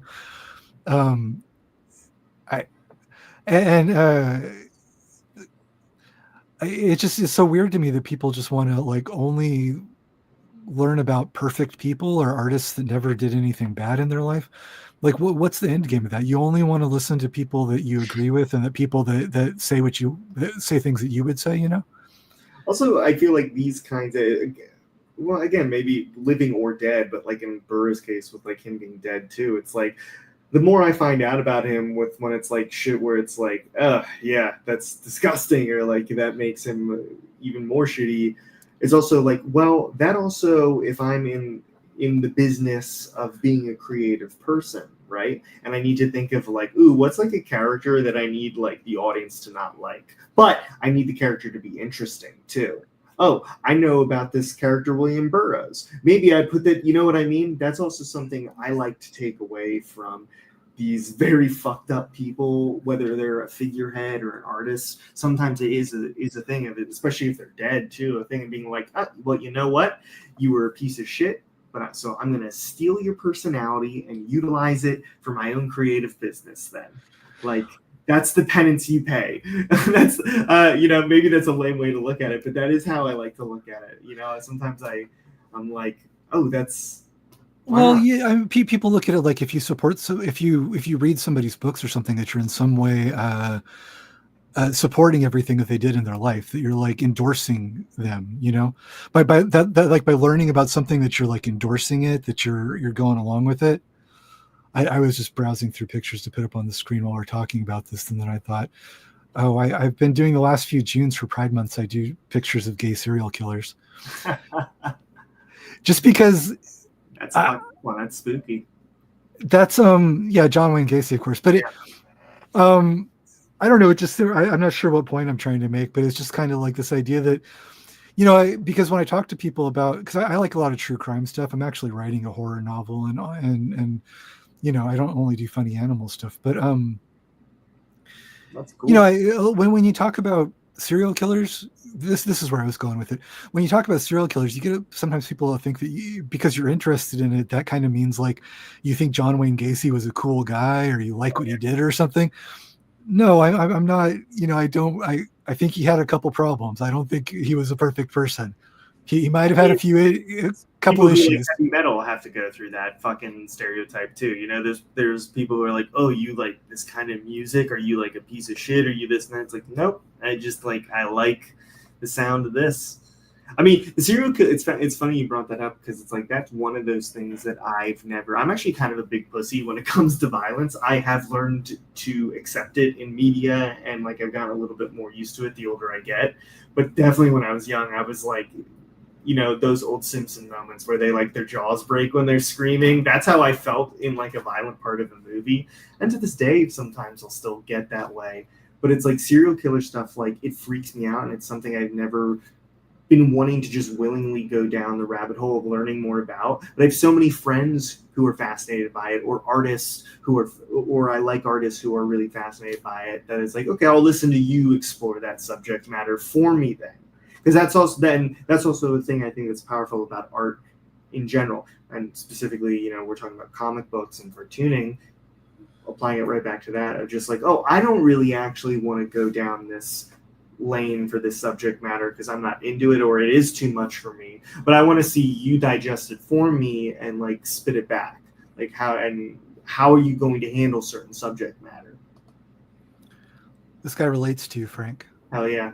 In which ways? The sad ways? I think with what you were just saying, because he just said this. No, that's true. That I mean, actually, people have this idea that like if you're interested in that stuff, it's because it doesn't bother you or because it's like you think it's cool or whatever. Like I'm actually really sensitive about violence too, but that's why I like horror movies, because it really kind of affects me. Like it's there's a lot of stuff where I still like I can't look at that, and you would think because I'm somebody that's really into horror movies that I would just be like, yeah, gore, but when I was a little kid, my mom was really protective about what I watched, so I wasn't even allowed to watch R-rated movies until I was like 17. And so that stuff, a lot of this stuff really gets to me. I don't have like a childhood desensitization, but that's kind of why it fascinates me though, is because it gets like this, visceral response out of me. And so that's kind of, I don't draw that stuff because I'm desensitized to it. I draw it because I'm kind of like, oh my God, like look at, it's the same thing we were just talking about with Crumb. He drew those racist images because they horrified him, because they really, really like deeply upset him. I think, then that's why he kept drawing it. But I just read this Joyce Carol Oates novel, Zombie. You ever read that? No, I haven't. It's fucked up. It's a quick read, but it's like it is a book that left me cold. I didn't feel good at the end of the book. You definitely probably shouldn't feel good after you read a book like that. But there's a very specific part in it that's like really difficult to read, and it's gross and it hurts, and that's the point. That's the point, exactly. Artist Vasquez, to whoever just did that super chat. Squee is a comic that was like actually like Crumb did something to my head, but like Squee is a moment of like it rewired my brain, because I was at the age of I'm 34, so I was at the perfect age for Invader Zim when it came out. Invader Zim is one of the best animated Western cartoons we've ever gotten. Music is perfect. CGI holds up. Character design's hilarious. Voice act, everything about it rules. And so my stepmom at the time recognized that I was into all the stuff and The Simpsons, so she was like fucking home run to Christmas. Without me ever asking or being aware, she got me Jonah Vasquez's Squee and Groening's Life in Hell collections. And so those comics at the same time blew my mind.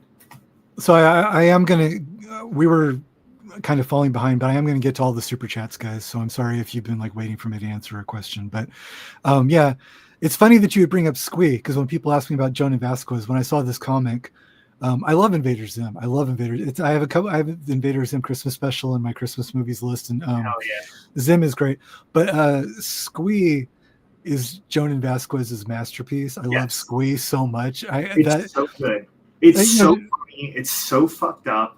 It's Johnny's cool. Johnny the Homicidal Maniac's cool, and some of his other stuff's cool. But Squee, man, I love that so much. That blew my mind when I was reading that.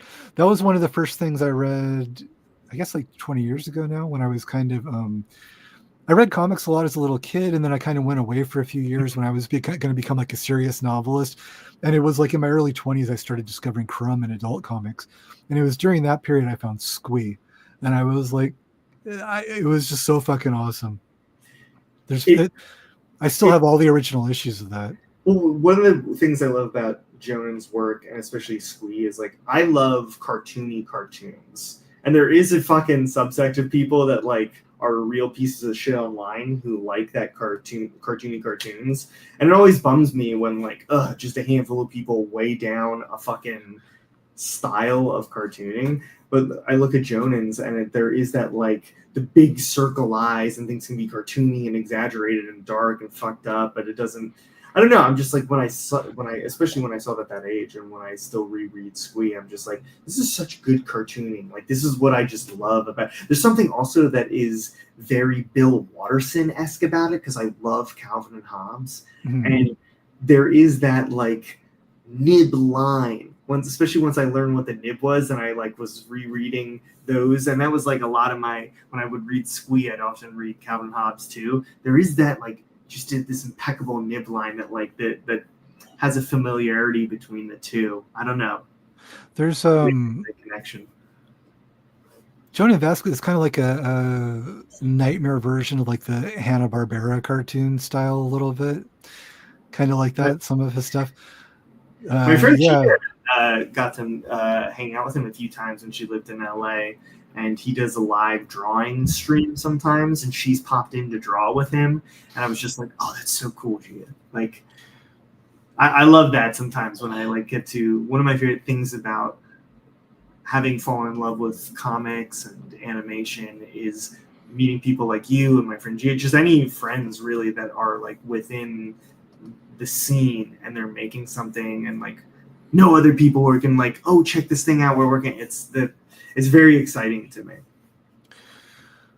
What would you say is an example of a comic author, especially a mainstream one, whose work you really did not enjoy reading? A mainstream one. And when you say author, you literally are you talking that they only write the scripts, or like they authored the drawings and the word? Well, for mainstream comic authors that I don't enjoy reading, it's virtually everybody that works at Marvel and DC right now. But I don't want to name names, but how many good writers actually work at Marvel and DC? I think at this point they figured out that if they actually have a good story or a good character, they're not going to give it to Marvel. They're going to publish it where they can own the character. I got a name I'm fine dropping, because this happened to me when I was working in a comic book store. It's Rick Remender. That was someone who I enjoyed his work on Uncanny X-Force. But this is also in the context of a time where I wasn't bogged down with like continuity bullshit. I was just kind of getting into non-Batman comics. I was a loser, right? I was just like, I'll check out X-Men now, and I really enjoyed Uncanny X-Force, and I was like, oh, he's making his own stuff at Image, I'll follow that. And it was good from time to time. And then I read, people were telling me, like, overhyping Black Science to me so much. And this is where I really started calling out bad pacing in comics. And when I read Black Science, I was, like, utterly disgusted by how piss poor the pacing was. I was like, dude, it's like 9 fucking volumes long. You're asking so much of my time, and hardly anything pays off, or like you're just trying to wrap up these things in like 4 little. It's just like you're not even thinking about like how is this going to look as a collection. If the point is I want a 9-volume story, you're not even thinking about how this thing is supposed to flow from page to page, from novel to novel, from collection to collection.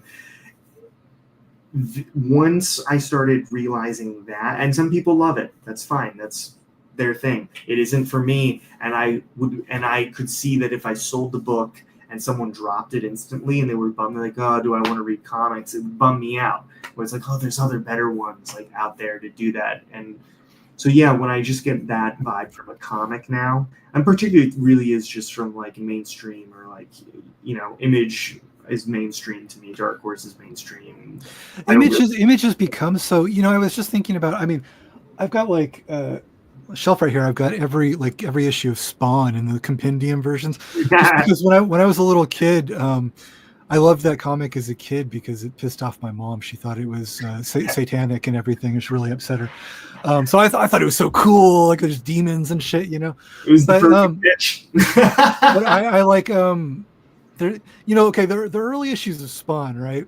So I'm just saying, like, I'm not above reading junk. I like pulp and, you know, junk for entertainment. I still read Image books, by the way. Like, there are still ones that, like, if I'll pick up that, like, interest me, or especially if I read them as a collection, I'm like, oh, that's really good. That person was just asking, like, is there a specific person who I don't? When I just feel like when the author is wasting their page, especially because these days I always read interviews and someone would be like, I love comics because in a comic, and this also goes for animation too. In animation or a comic, you can do anything. And it's like, oh, then why are you doing nothing? Like, well, you have a limited amount of time on this earth. You have a limited amount of pages to tell your fucking story. What are you doing? So when I read the early issues of Spawn now, though, as far as like as Image being mainstream, like, okay, the early issues of Spawn are they're really bad. It's like the dumbest comic. Like there's like spelling mistakes in the published comic and shit. It's like did a 12-year-old make this? A fucking 12-year-old made this comic book. I tried reading it over COVID, and I was like, yeah, I can't actually. I can appreciate what this is, but I can't read it. But there's this thing of it that there's this really kind of like gonzo kind of pop art thing to it of just like, I'm gonna do whatever I want, and you know there's demons and Satan and there's angels and metal bikinis and you know like this and it was very just kind of checking a lot of boxes for things I want to see for sure. Well, it's those image comics guys in the early days, they were kind of like, yeah, we're the rebels, we're gonna, and kind of their whole thing was that they didn't care about writing or quality. It was just supposed to be nice pinup drawings, you know. Yeah. But that was their thing, was they're like, okay, I'm gonna do, you know, whatever, angels and metal bikinis, okay, that's what I want to draw. And there's like a certain pop art thing to that's kind of like, I enjoy it, and like this, wow, look at this trash, it's like such crazy off the wall trash, you know. Yeah. And then I was looking at like the recent issues of Spawn, what Spawn is now, and Spawn just looks like every other superhero comic. It just looks exactly like the same shit that DC Marvel just pump out 22 pages every fourth week. You know, we have to have whatever, we have to have a Wonder Woman every 4 weeks, whether anybody wants to write it or not, you know. And that's like, it's really weird to me how it just kind of like became industrialized or something. Like all the Image comic stuff just kind of turned into like this. And yeah, Rick Remender, Black Science or whatever, that's kind of, I always try to, I guess I should be careful, but it's too late because I have a big mouth anyway, because it's like I always know people in the comic industry, so I know somebody that's like a friend of a friend whenever I'm bad mouthing these people. But you know, like you said, if somebody likes it, that's fine, that's their jam, you can like it. But yeah, I tried to read Black Science and I was just like, this is so I read it all the way through because I was like that's also why I'm like comics is in Hollywood. I understand why you don't want to ruffle feathers totally, but especially in comics, or like just having an opinion of being like, yeah, I don't really like Rick Remender's Black Science, and it made me really critical of his work thereafter. But it's just like, me not liking his work is not messing his career up. He seems to be doing very well, and he seems to be successful. I mean, you know, I don't know his personal life. You have to kind of, I learned, but back in the day, like 10, 15 years, I was doing this series of drawings that it was called Douchebags of Comics. And I was doing drawings. Everyone goes through this phase when they're in comics, though. Because that's also the thing. The history of cartooning is a lot of hot-headed, independent, vocal people who desperately want to put their opinion out there, or like. Well, so I was just, you know, it was all. Phase. It was just people that a lot of the people whose work I actually really like Frank Miller or Dave Sim. Whose work I really like, but they're kind of dickhead people. So I was doing this thing that just, to me, it was just a joke. I was just like, I was just goofing off, like, look at this guy's such a douchebag. He said blah blah blah, and then I felt very anonymous because I thought, what the fuck? Frank Miller doesn't care what I think if I like him, and I'm nobody. And then, but where I'm going with this is that I did a few of those, and then I very soon started to get people that I was making fun of that would like actually email me or like actually show up on my website and leave a comment. Like Chuck Dixon, actually, I did one about Chuck Dixon, and he started talking about it. I did one about Ethan Van Sciver, and Ethan Van Sciver like started emailing me and everything. And that's when I realized, like, comic books, it's not like the film industry. It's such a tiny little world, Yeah. But like if you early I started getting into comics again in my 20s, and I said something on a message board about it was an issue of Birds of Prey that Gail Simone did. And I just said something like, oh yeah, this was a funny line, right? Like 5 fucking minutes later, Gail Simone shows up and she's like, thanks, I'm glad you liked that line. And that's when I realized, like, oh shit, this is because, like, when you're talking about George Lucas, George Lucas doesn't show up, but when you're talking about Gail Simone or Chuck Dixon, they could actually, it's super. They're sitting there reading what you say. Yeah. So anyway, that's why I feel like, oh, sorry, Rick, if you see this, I'm a nobody. I got no talent. I'm just doing my best. But yeah, Black Science wasn't for me. Yeah. I loved Uncanny X-Force. I loved fucking. Damn, the assassin one. I'm blanking on its name now. I feel like an idiot. That's why. That's just why I felt like I always feel like I have to, like, be careful, because these people are actually like sitting there reading everything about them. When they got their Google alerts or whatever, and they read everything about them on the internet. But I also don't think it's a bad thing to be like, look, anyone working for Image, it's going to get collected, and you're essentially writing for the collection. Then write for the collection. You're actually making like weak comic book collections or graphic novel, whatever you would trades, whatever you want to call it. You're weakening your own, or you're weakening the medium storytelling by writing in these tiny little chunks and not thinking about how, like, even like writing chapters in a book, you're like, you're writing the book. You're not writing little chapters that will be collected to make the book. You're writing with this form in mind. So well, and no real for a comic. I think that's just that's something I'll. And again, I'm a nobody in comics, so it doesn't matter if I bang this bell till I die and die on this hill. I think it's a very important thing, always challenging yourself, or at least myself, if I'm going to make a comic, to be like, I see a lot of issues in pacing. So if I'm going to take the time to make a comic, especially a genre-based one, I'm going to fucking like really try to address those issues I'm seeing in the pacing. You think you're a nobody, but then Ethan Van Sciver is going to show up in your email inbox. Wait and see. If he shows up in my box, I'll fucking just punch him. We haven't said anything about him, but no, he was a funny one. Something else, but it might. I put him on my douchebags of comics list, and then it's crazy. He's the brother of Noah. It's just such, because I've met Noah, and then when I found out that Ethan was his brother, I was like, that's such a crazy difference. But then also it makes complete sense. That's just one of those things of like, that's how families can be. That's how so different people in a family unit can be. I don't think their personalities are that different. I think what they make and their online personas and how they handle themselves is very different. But oh yeah, that's definitely for sure. Ethan, he was a weird one because he just like showed up. At first he was like, oh cool, I want to be on the douchebags list. Like he was all into it. And then I actually said some mean things about him, and he couldn't take it. I think he thought he was going to be in on the joke, right? Like he was going to come and be my friend. And then I actually said, yeah, this guy's a douchebag. And then he got really upset. And then he started like blocking me. They should, but they can't handle it. Right. And then he went around saying that he didn't know who I was. He didn't know what I was. And then I said something about him and he's like, he didn't know what I was talking about. I'm like, dude, I have the comments that you left. Like you were there like a week ago, But yeah, he's a character. But that's like my only interaction with him. But I haven't read any of his comics for so long. Is he like blacklisted from the mainstream publishers now? Is that what happened?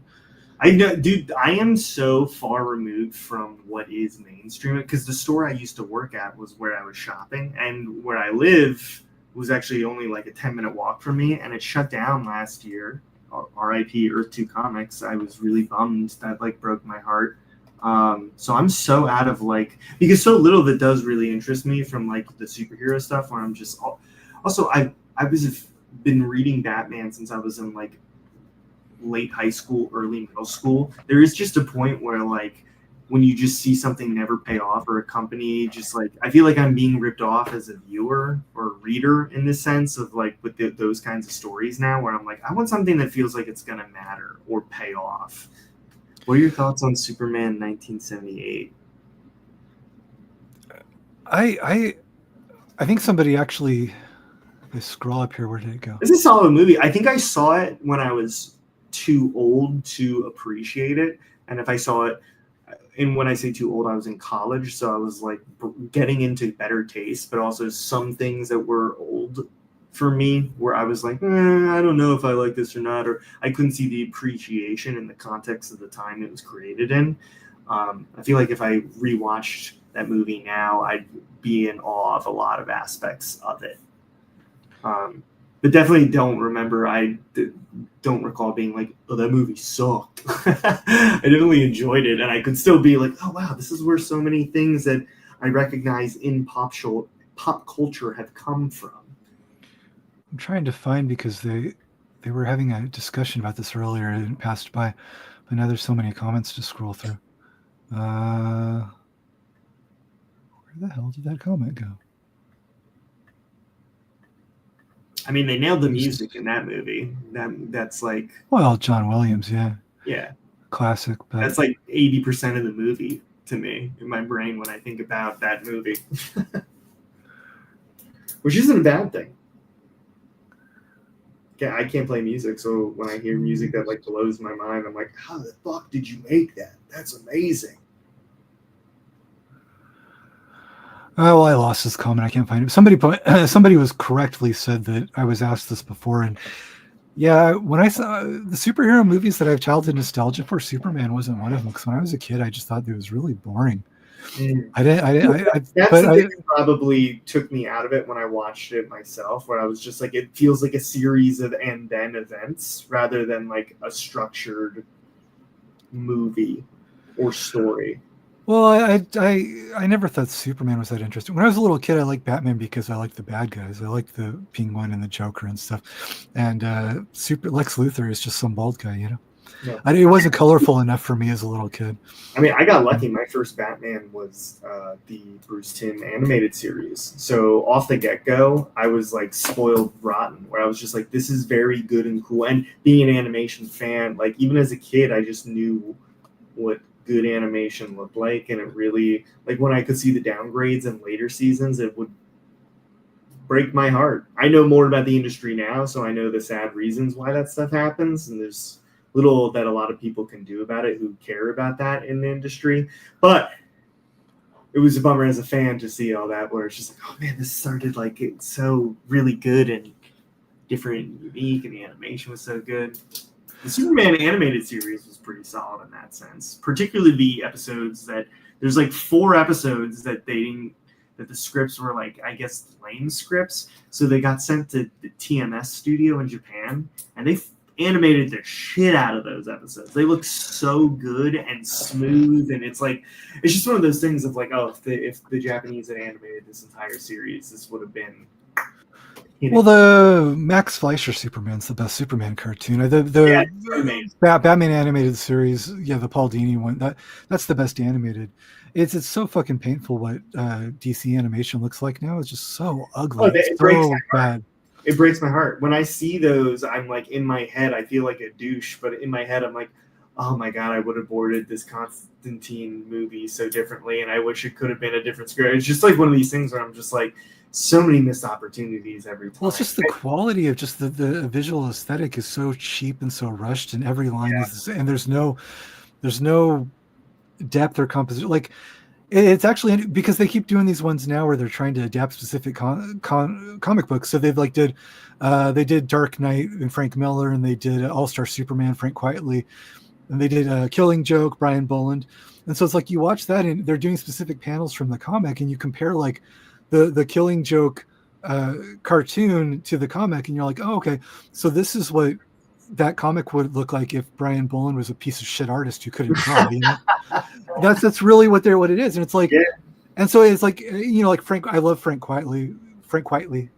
I always think I say his name wrong, but you know, it's just so gorgeous. His drawings, and just the just so delicate, just feather light, the way that he does everything just perfectly, you know, and then, you know, to compare that side by side to the All-Star Superman cartoon, it's like, God, how do you, I mean, I guess for the people that do it, it's just a paycheck, but it's like, how do you sit there in your studio and look at the cartoon that you just made and look at the source material and not just like puke, you know? It hurts, because you have the example of what it could look like. The example is right there of what it could look like. And you're making this shit. In my head where I'm just like, I get why you can't do Frank Quietly every frame for animation. Yeah, sure, yeah. But we're also working in the visual medium, and like one of my favorite parts about comic books in general, honestly, the thing that'll get me to read a fucking Batman or Catwoman or whatever kind of superhero comic is if I open that page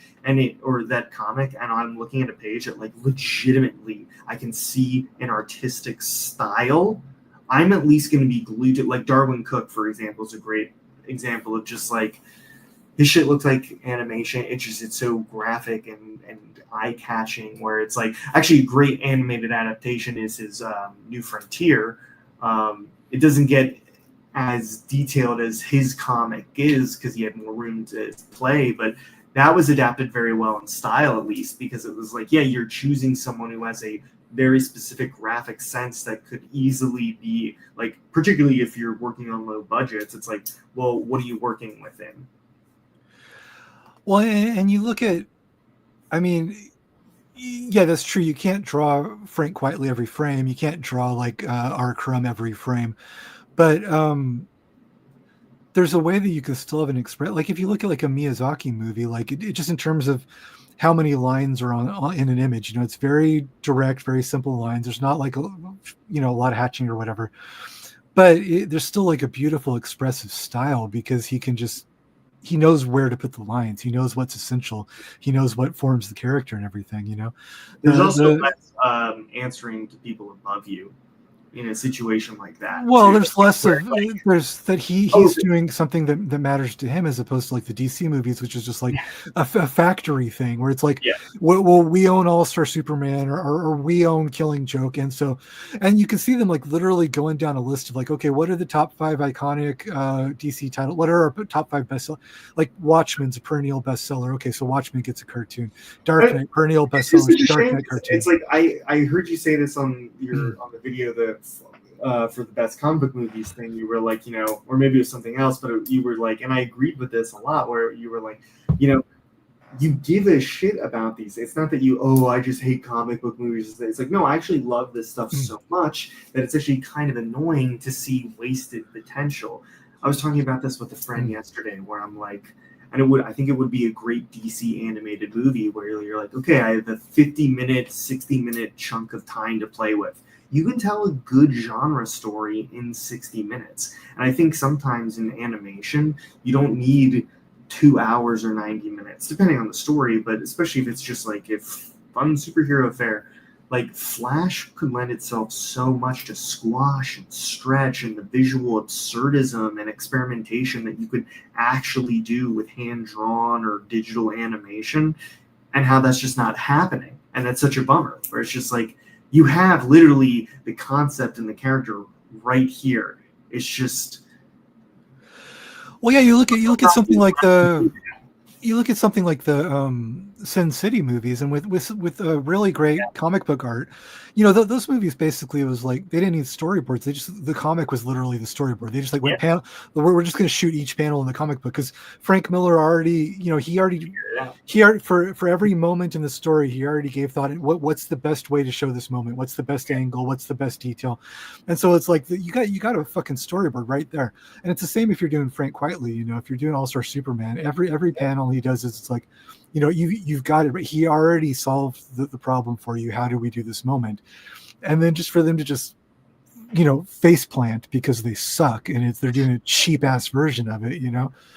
I have always wondered that with adaptations, particularly in like some of those animated ones that are doing straight from sources, where I'm like, you can just again, it's just visual storytelling. It's all fake anyway. It's all drawing, so it's just like, why not just adapt what was in the panel and you're just putting it in a widescreen? Just like fuck around with it.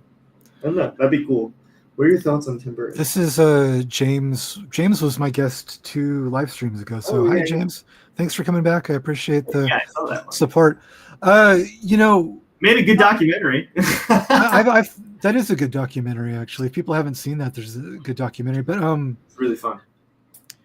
You know, the Tim Burton Superman is interesting to me because if Tim Burton's Batman got canceled before they actually made it, and all we ever saw was just like a few images of Michael Keaton like in a test suit, and it wasn't completed, and you didn't have the cinematography, and you didn't have Tim Burton's sets and all that stuff, and we just saw like these out of context Michael Keaton in like a bad plastic, you know, and even in the movie, the Batman, you know, they were figuring out how to do all that because it was like new. So even in the first Batman movie, Michael Keaton's suit looks pretty janky, so they had to light it a certain way and everything, you know. So I think if we just saw like a picture of that, we would say like, oh, Tim Burton and Batman's big mismatch, you know? Mm-hmm. And I think that's kind of what we have on Superman, is because we never actually got to see how he would have finished it.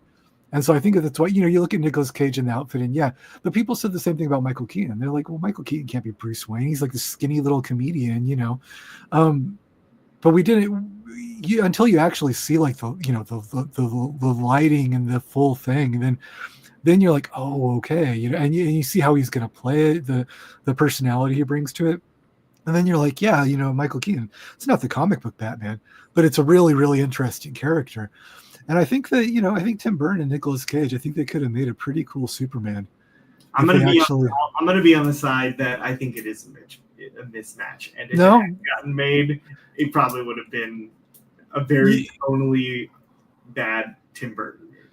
You don't think they could have pulled it out? Well, Nick Cage is also an actor for me, where like I'm not like a guy who's like everything he does is like, he is really hit or miss for me. So if he's in a movie that I don't like him in, I don't like, there's very little he can do that will like make me be like, oh, he was charming in this or that. So I feel like, I mean, it's a total thought experiment, but it would have to be like, the movie would have to be a real thing for me to be like a full. Though I do think that moment I didn't see the fucking Flash movie, but I saw all the clips people were dropping online. It's a fucking nightmare, that movie. It's a living nightmare. The Nicolas Cage Superman shot in it was, it made me just so hard. I was like, this is what these movies just are now. It's just throwing all these things and being like, see, play with the toys in here. I was just it's just vomit. It's hateful vomit. It's just like, oh, look, it's the Thing from the Thing. You recognize it made me happy that Superman movie doesn't exist, I'll be honest. When I saw that Superman movie wouldn't have been like that piece of shit CGI AI upscale. No, of course not. Of course not. But even just then, I was just like, I'm glad it's not. It's just like I was so in such a bad mood when I saw that clip. I was like, that whole Flash movie is the perfect example of what corporate superhero movies are, which is just a giant shit on the entire idea that movies are actually a meaningful art form. It's just all this, you know, just garbage just thrown in there. And then I think doesn't George Clooney shows up at the end because, oh look, why is he here? Well, because you recognize him from another movie. That's why. It's just oh my god. It's just like if we're gonna do the superhero stuff, it's like the lessons from really good comic book writers and creators, and like the people who really made a splash in like the 90s and the early aughts. I mean, the reason they pop off is because they were just being creative, whether they were pretentious or whatever, it doesn't matter. They were just utilizing complete creativity on the page, at least, to tell an interesting story, an interesting concept, something. Whether it was their own idea or being like, oh, I'm utilizing these superhero characters or mutants or whatever. It's just like one of my favorite mainstream superhero comic books is the new X-Men run by Grant Morrison, because he's like, what would mutant art look like? What is a mutant pop culture? What's a pop set? You know, he actually got to explore concepts where it's like, yeah, if this he was actually engaged in it. He was actually interested in what he was were doing. telling a story that was worth a damn, but you're still playing in the context of genre, I still think you can tell a great story through genre.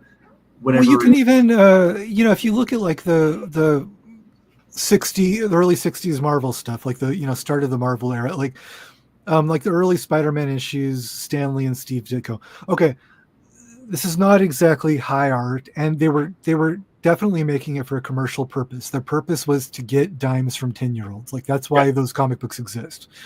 But however, it was still basically it was just like 2 or 3 guys just kind of having fun and thinking like, what do I think is a fun story? What's exciting to me? What do I think is fresh and interesting? And what if I was a 12-year-old, what would get me pumped up? And that's what they were doing, which is a completely different exercise than what superhero comics are now, which is like this very calculated. You've got a whole team of like corporate people trying to think of like, okay, Batman is like 1,000 issues past its sell-by date, but we still have to have a new one every week, and so it's just like this. Also, and none of it builds to anything. It doesn't matter. I said that a little earlier, but like, here's a point where, like, while working in comic book stores in like 8 years, I had like 4 reboots under my belt, and I was just like, this is terrible. Like, there's a reset button every 2 years. There's just automatic reset button. I always feel robbed as a fan in that sense, and it makes me not want to invest in the time or the care, and it's a shame when that like kind of stuff happens, because it's like, I even gave that Jonathan Hickman X-Men run a chance. He had like his like Powers of X. It started out as like a mini series, and I loved that mini series, and I read like a handful of issues afterwards, and I stopped because I was like, there's no way.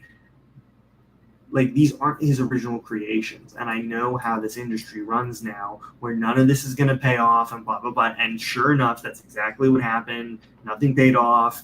Marvel reset everything, all that kind of stuff, where I'm like, okay, only collection's worth reading because it kind of does its own thing, and then you can just exist at being like, oh, if I like X-Men, I'll pick up a really cool sci-fi X-Men story, and then I'll put it down because it doesn't matter again.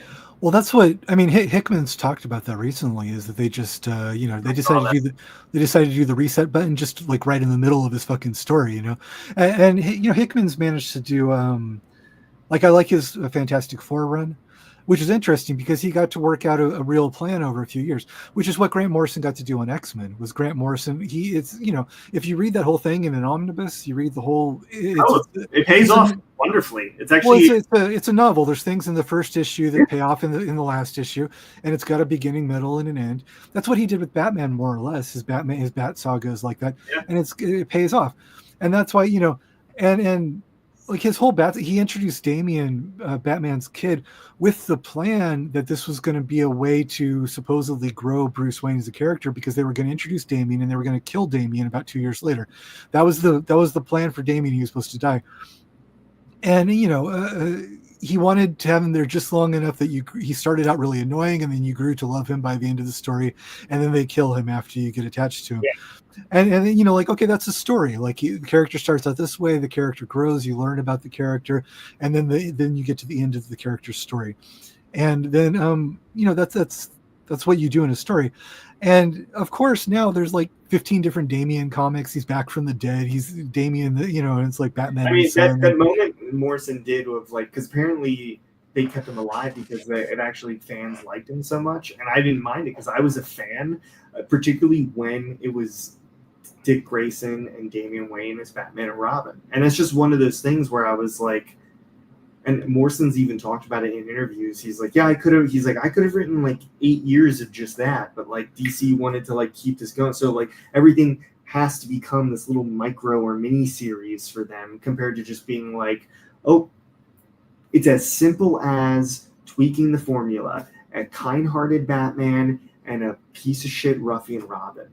for how Yeah, and more so, it is an anime. I mean, this is also, I think, a big issue in mainstream comics is that they take the wrong lessons from manga and anime. They try to do a worse aesthetic version of the visuals, but they don't actually go like, well, why is there such a bigger fan base for manga and anime compared to like, you know, American comics? And I really just think it's because, well, I think you're introduced on manga and anime at a young age and it doesn't feel like it's talking down to you. Most manga and anime will still disappoint you. Like, my introduction to it was Dragon Ball Z. I love Akira Toriyama's art style. The art style is what kept me around once I could see all the fucking bad storytelling holes. But when I saw it in first grade, and I'm just used to like Saturday morning cartoons, and then I'm seeing Dragon Ball Z anime and the comic, and it's really cool drawings and impact punch feels like, and it's just kind of like a character died and they died.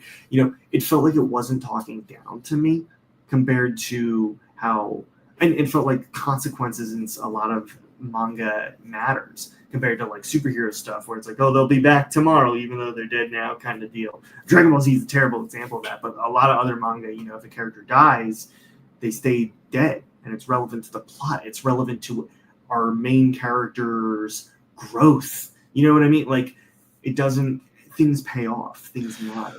well, Morrison had 2 or 3 of those with Batman where, you know, it's like, okay, what if Dick Grayson's Batman for a while? And yeah, you could just do that for a long time. Or what if, and then he did, you know, Batman Incorporated. And what if Batman was like franchising out the Batsuit to different countries, you know? And I loved all that. And that got interrupted by a reboot. And then they couldn't stick with any of it for a while because they just have to go back to the brand. And then if he did something new that they really liked, like there's Batman Incorporated comics now, but it's like sits next to the other, like they're not actually willing to commit to it. Like, okay, this is Batman, this is the status quo now. It's got to be like this sideline thing, and you know, because we still have to have the same Batman, and he has to be the same every month in these comics. Which just doesn't make sense because they reboot all this shit anyway. They literally should, and like they pretty much, the last time I looked at like DC, like what are new books or comics books that are coming out, there's so many just Batman titles where it's like, why not just pretty much say most are their own universe? Who gives a fuck anymore? Like, just tell the story then. Well, as far as like doing something that matters, having the mainstream continuity actually be different than it is. That's what they won't do. Yeah, they won't do, you know, they'll do like an Elseworlds Batman or this or, you know, whatever. They'll do anything that people will pay 5 cents for, but they won't actually change the core character, you know. Yeah. And part of a lot of that's the fans too, because I like, you know, when like Superior Spider-Man, when Dr. Octopus was Spider-Man for a while. But oh my god, the way that fans lost their minds, and they sent Dan Slott got death threats and shit. And I tried to talk to people about it at the time, and they're like, but you know, we love Peter Parker. We love Peter Parker. Okay, so if you want to read a Peter Parker Spider-Man story, you have like literally 7,000 issues of Peter Parker Spider-Man stories. You know, and also, why can't he's gonna come back?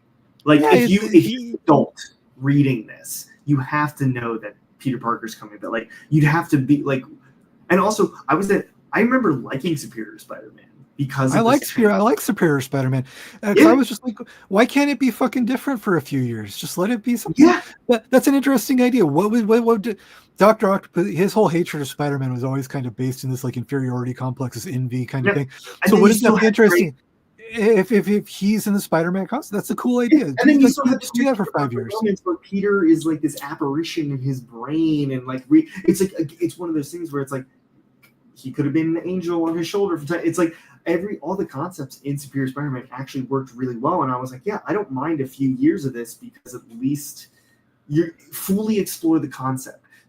With the way comics are too, where it's one a month, and it's like, oh, one a month for one storyline. It's like then you barely get to explore any ideas. You need either a few years, or you need to again be designing and pacing your comics and stories out much more differently. Because you're limiting yourself. I feel like that's a lot of lost potential in comics. Give us some this video is about my comic book movie recommendations, by the way. And we haven't even gotten to those. that's my whole Well, that's the whole video is my list of comic book movies that I Well, this like. is 10 superhero comics I don't hate. He's saying. Well, those are 10. Those the ones that I like. Those are 10 that I don't like, that I don't hate. Oh, I guess 10 superhero movies, not comic book movies. 10 superhero comics, not necessarily superhero movies. Yeah, I don't think he's saying superhero movies. I think it's Okay, comics. just the Preacher's comic, comics? just comic books. No, Yeah, Preacher's not Preacher's super. comics is a superhero. I mean, if you look at my superhero comics reading is mostly rooted in nostalgia. So I buy a lot of comics editions a lot of collected editions that bring stuff up to the 90s because when I was a little kid, like reading Spider-Man, I would daydream about because they would like talk about the back issues, like, oh, remember when Gwen Stacy Yeah, died? yeah. And I'd be like, no, I don't remember when Gwen Stacy died because that issue's Make $500, up in your and I'm never gonna read that issue. But now in collected editions, Yeah. you can actually read it all. So that's very, very addictive to me. The fact that I can get like a Spider-Man omnibus, because as a little kid, it was just impossible. I could never. It was just like, sorry, you're never ever gonna read the story where Gwen Stacy died. Sorry. Yeah. And now I can actually. So a lot of my comic books are just, I'm trying to get all the ones I liked as a kid, Spider-Man, Fantastic Four. I'm trying to get every issue up until the 90s, and then I kind of trail off after that. But I want to have every single Fantastic Four pre-90s, every single Spider-Man pre-90s. So that's basically, if you want to know what I like as far as superhero. Yeah. So I mean that's Wikipedia was my best friend for superhero comics when I first got into superhero comics, because they would have those little like, see issue this and that, or like, remember from the past, and I'd be like, I have no idea what you're talking about. So I would like Wikipedia the character and then like read that's what happened. They used to do, like, if they had like a special anniversary Spider-Man issue or something, in the back they would have like a little blurb, and they would be like, oh, they would tell you like, this is the story of how Uncle Ben got shot or whatever. Yeah. But that was never the same to me. As I always wanted to read the real story, and it was just completely impossible to do it back then. So I don't like reading like a summary, but I would find what I could try to, and you would like imagine your own version of it. I had my whole own version of what Gwen Stacy's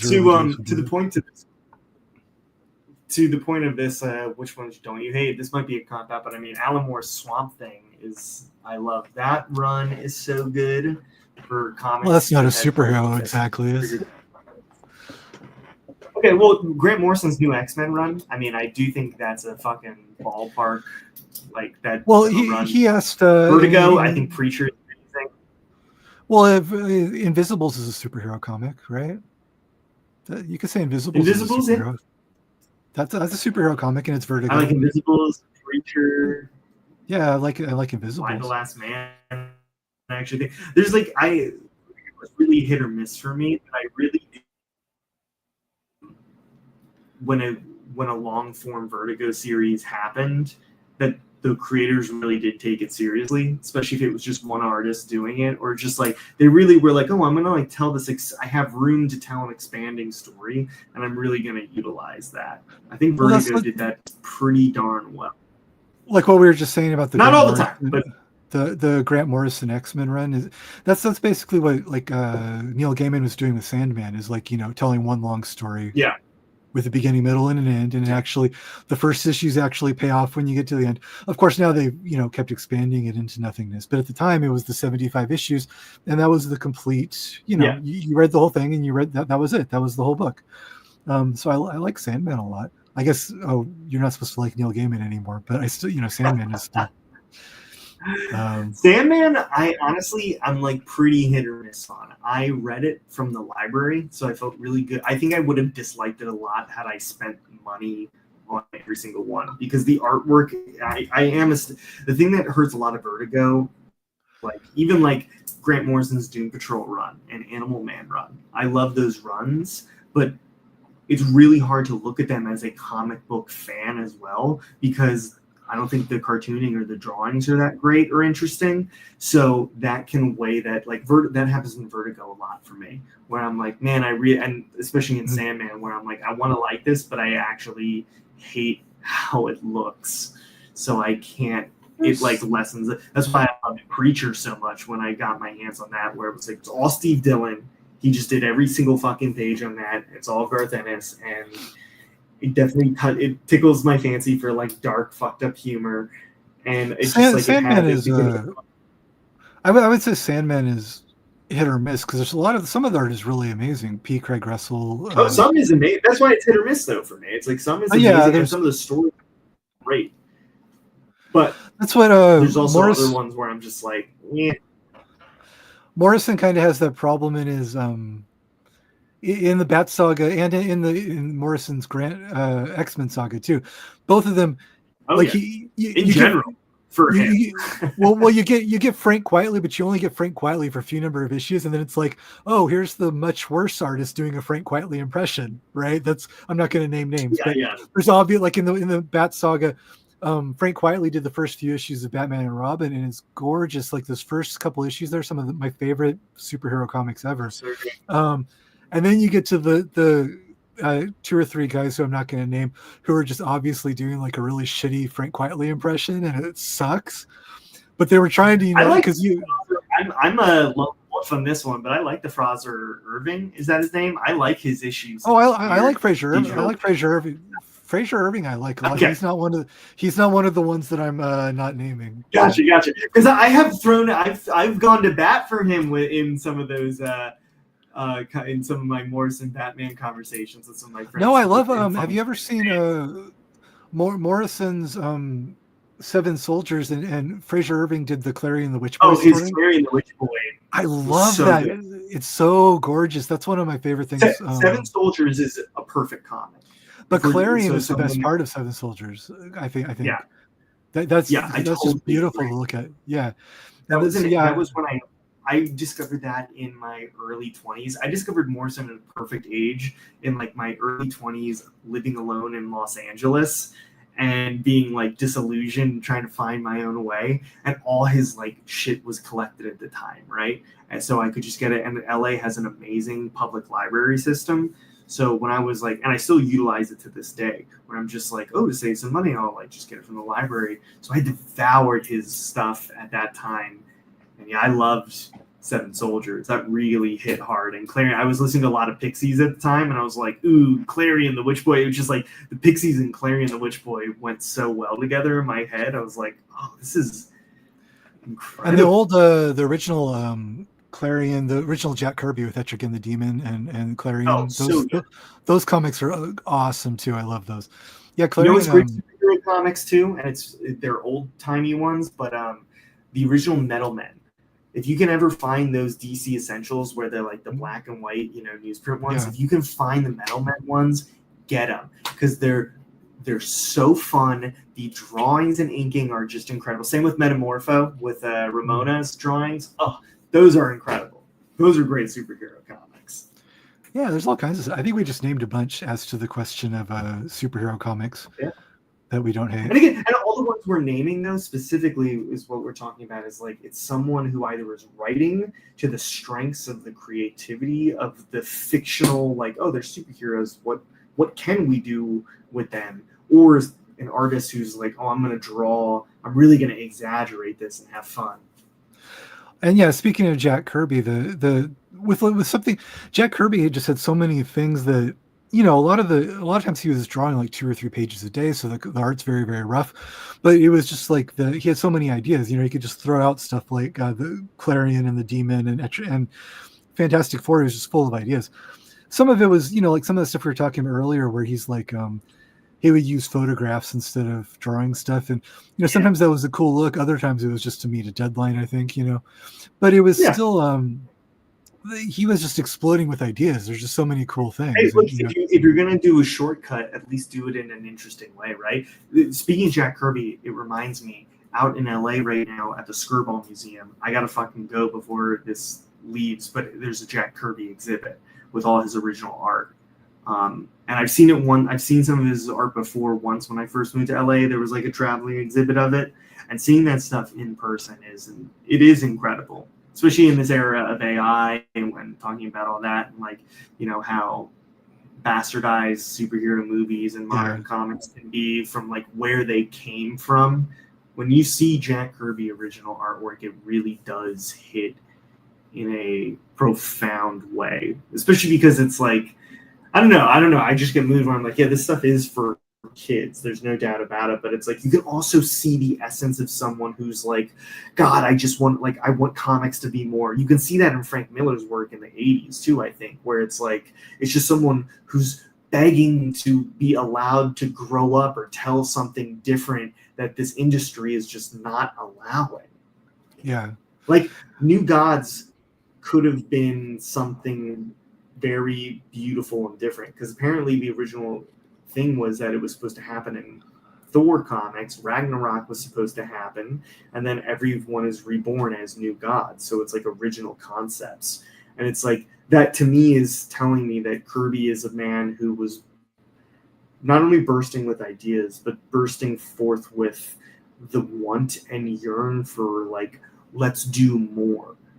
Okay, we did this and we nailed it. But like life doesn't just sit here in this sedated little bubble. It's always growing and evolving and changing. So like, let's do that. Let's push it. And it just like didn't happen. Well, yeah, he was never just making like a million Superman clones. He was always, like something like Clarion is a completely different thing. New Gods is a completely different thing. They all are. There's so many of them, and it's just like Omac's a weird.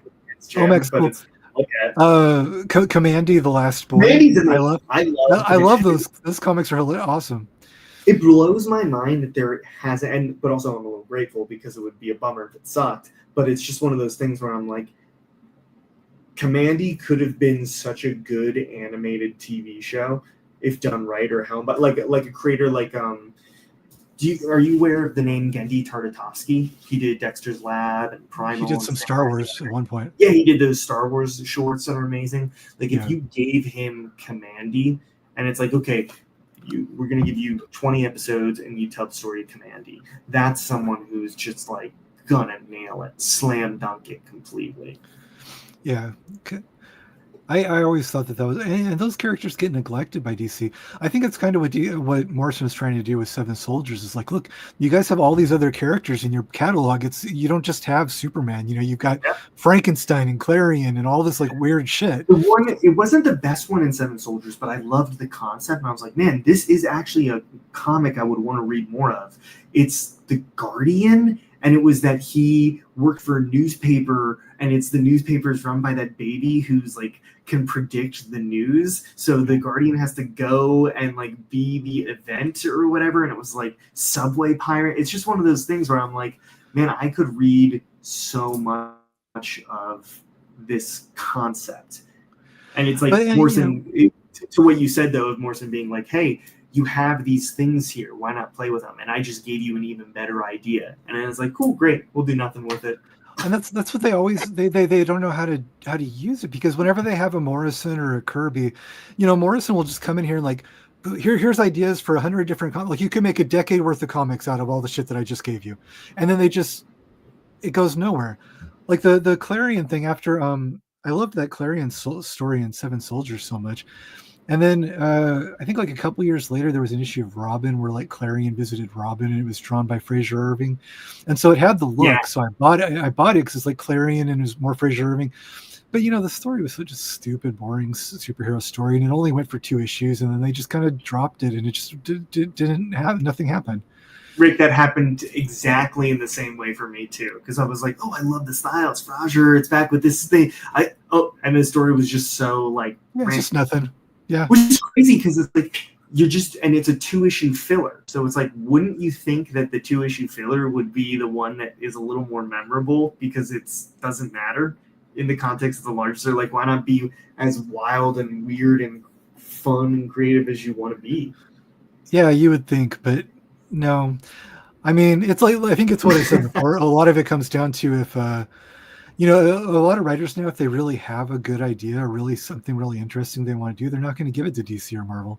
So what they give to DC and Marvel is just, the crap.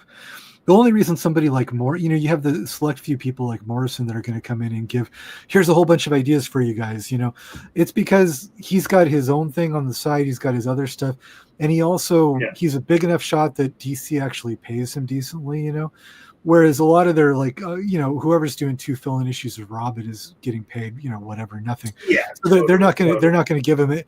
But if Grant Morrison signs up to like, oh, I'm going to do my 5-year Batman saga, he's actually getting paid for that. The Robin fill-in artist is not. They're not getting paid enough to actually give DC their good ideas. They just aren't. It's not worth it. So and that hurts.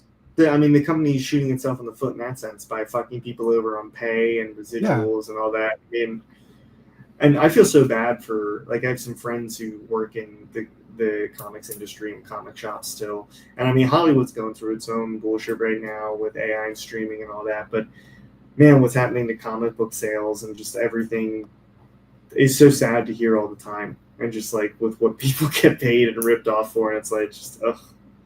And then it's also like it bums me out just seeing that like so much art now is just completely outsourced.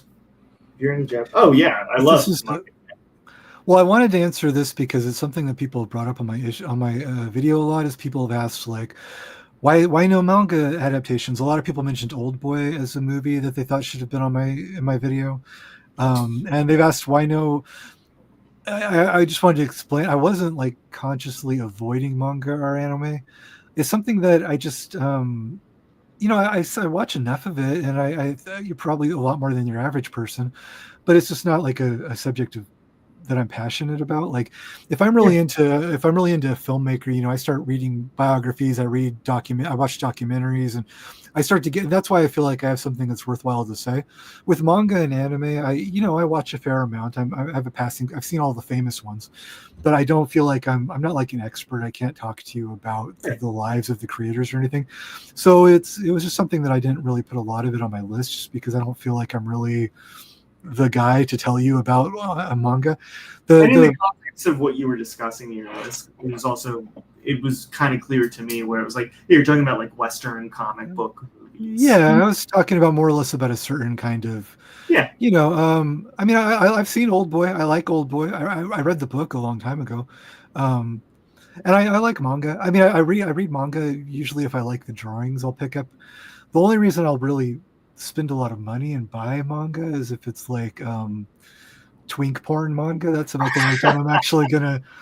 So I have stuff, Fair enough. If you want me to be honest, that's what it takes to motivate me to actually buy like a 10-volume series. If you're looking for a manga series to read, I would recommend the Mobile Suit Gundam Origin. But it's written and drawn by the original character designer of the 70s Gundam. And I think it is one of those things where it's like, oh man, the comic is better than the show. Like whatever fixes and more emotions that he added to it, it shines. That's a really good one. Like, every few years or so, I think like, oh, I should get more educated about anime. And then so I go to my friends that know about anime and I'm like, give me your recommendations, and then I'll watch the recommendations. So I'll see like 20 or 30 anime movies or whatever. And so it's like, I'm passing, so I have that familiarity, but I just never, I don't know. I don't get super excited about it. I'm like, I appreciate like, oh, this is good. I appreciate this, but it's just, I just don't get really deeply into it is all, I've read some long. I read like I have all the Death Note books. I read all of that. Trying to think, there's a few. Yeah, that was good. It's not pornographic, but they're twinks. That's the main reason that I. That's what kept me going through 12 volumes or whatever.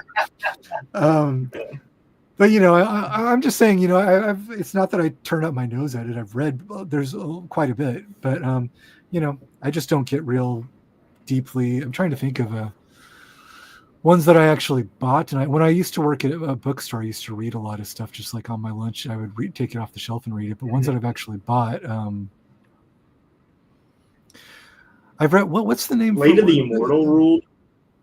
I've read some of that, yeah. Well, what's the word for there's some I'm thinking of, but they're not actually Japanese, they're Korean. What's the name for Korean? It's a different name, right? It's a different word. I don't know. But it's not manga. Korean. That's true, it's yeah. a different word. So it's not technically manga. I know that's incorrect, but there are some Korean comics that I like that I bought a lot of volumes of. So I don't know. Yeah, Rick Worley's top 10 yaoi. You got 100, okay? You can't narrow it Got down so to many. No, yeah. I'm not. That's a niche interest, the pornography that whatever appeals to me. But there's one that I really, and this is one of the Korean ones I was thinking about. It's called Killing Stalking is the name, which I don't know if it's a bad translation or what. But it's this really fucked up story about this like guy that he's in love with, like the popular attractive guy at school, but he thinks that guy's straight. But the guy, what I like about it is that there's this kind of twisted, off-putting thing to it. So it's not just like a like Heartstopper or one of those like cute gay teenage romances, which are really repulsive to me. This is about so he's kind of a weird little creep, this guy, and he's like stalking this boy, the popular athletic boy. And so he like breaks into the athletic boy's house to, like, I don't know, sniff his underwear or something. But when he gets into the guy's house, what he finds is that the popular boy has a girl tied up in his basement, and it turns out that the popular boy is actually a serial killer that like is killing these girls from the school. And the popular guy comes back to the house and catches the other boy in his house, and he like he traps the guy there and breaks his ankle so he can't get away. And then this is so fucked up as I'm explaining this, but but this is kind of like his fantasy, is that he wanted to live in the house with the popular athletic boy, and now he's doing that, except like his ankles are broken and he's imprisoned. it's just And in so the worst possible way. yeah, so it turns out that they kind of discover that they're both kind of creeps, and they end up like a romance blossoms between them, when the one is kept in the other one's house as this slave with his broken ankles, and the other one's a lot of crazy stories like this that. is Korean, but Korean. and so they eventually Sorry. he starts helping his crush find girl victims to murder and stuff like that, and it kind of develops like that. He sort of feels bad about it, but not bad enough to actually report him to the police or anything, Not enough to end the story. Right? He kind of like, he's hand wringing about, oh darn, we're killing these girls, but on the other hand, the really pretty boy is letting me live in his bedroom now. So, anyway, if you really want, I mean, now that I just lost half my viewership, there's a recommendation. It's Killing Stalking. If you want something really fucked up, because I just get so sick of, like, this is why in Gay Pride Month I do post drawings of serial killers, just because it's just kind of, I just get sick of sort of like the gay media that's all sort of like this propaganda of like, this is like propaganda of what we want to tell you, that gay people are these perfect people. And so I like gay stories that are kind of like fucked up and a little bit weird and kind of so yeah, there you go. That's a recommendation of You like to be contrarian a little bit. I like that. I just like something that's not propaganda. I like something that's a story, that it's not like a lot of the gay people I know are all into that show Heartstopper, and it's like this cute little, it's like the fantasy romance that they wish that they had back when they were in high school, and these like gay boys fall in love, and they like go on happy little gay boy dates and eat happy little gay boy ice cream, and it's just like, this isn't a story, it's just it's like weird kind of propaganda of like, they're just, you could feel them like trying to tell you like, oh, by the way, gay people are normal, by the way, gay people are okay, and it's just like, no, if those were straight characters, nobody would watch it because it would be the most boring show in the whole fucking world. People just watch it because it's gay stuff, That's my criticism of a lot of straight stuff these days too, even in that sense, where I'm like, there's no story, this is just lame. It's like people acting nice to each other the whole time, like there's nothing right. And it's like those people that, oh, well, I can't read Crumb because there's problematic attitudes. It's like, well, the problematic attitudes are the interesting part. Like, why do you want to read about perfect people doing perfect shit, So anyway, that's why gay serial killer manga. That's kind of fun. Oh, it's not manga. It's manhwa. I think that's right. Manhwa is Korean manga. Cool. Yeah. I didn't want to be ignorant and call it manga because it's technically not manga. So I think that's correct. It's manhwa. So far more ignorant than you. Manhwa. There we go. I think it's I like that. Manhwa. I think that's right. Anyway. The H sounds nice. I've always wondered why you. Yeah, this is for anybody who doesn't know. It's kind of become my running joke for like 3 years in a row. Pride Month, when everybody else is posting their Pride Month shit, I just started posting drawings of gay serial killers, and that was just kind of why, because I was just really sick of the gay propaganda machine. So I started doing my own, and I it's supposed to be funny. Well, I tag them like, oh, I'm doing famous gay historical figures to celebrate Pride Month, but it's it's like John Wayne Gacy, so that's just. I thought it was a kind of broad joke, but a lot of people didn't really. It's very John Waters of you. I did. Let me see. Where'd it go? I was trying to show another one. I was taking a second to load it. Yeah, Leopold and Loeb was one of the first who. I don't know. Do you know who Leopold and Loeb are? I don't. They were a famous couple in history. They just they were famous because they killed a little kid basically for no reason, except that they wanted to prove that they could commit the perfect crime and get away with it. Oh, yeah, yes, okay. Like Hitchcock's Rope is based on them. Yeah. Except that then they made a lot of mistakes and got caught, of course. But I did them as a Pride Month drawing because the twist of it is that they were a couple, they were gay, and it was like kind of this weird, this like weird sexual thing that they would kind of egg each other on to do, like they would try to impress each other by doing more and more elaborate crimes, and eventually it escalated to killing this little boy, and it was like part of their romantic relationship in this really, really fucked up weird way. So that's Leopold and that's Nathan Leopold and Richard Loeb, who's classic gay twinks, yeah. Classic gay twinks. Yes, exactly. Classic twinks killing people. It's showing every side of you. Exactly. Gay people can be murderers. I think that's real equality in media, is if you're really gonna have equality, gay people can be bad, gay people can be evil, they can be good, they can be smart, they can be stupid, I know Simon Hansman catches a lot of shit for some of his queer characters being a mess. And he's like, yeah, I've like people can be a mess. It makes them interesting and real. Right, exactly. And that's if you really want to treat gay characters equally to straight characters, then gay people, they can be fucked up just like straight people can, Yeah. So why not? That's why I think people, if they don't hear me talk about it in any detail, that's their takeaway. It's like I have a prurient interest in serial killers or whatever. Or like I think serial killers are sexy or something. That's not really the point I'm trying to make. But it's okay if they want to think that.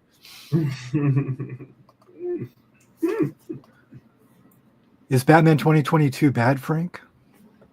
The movie?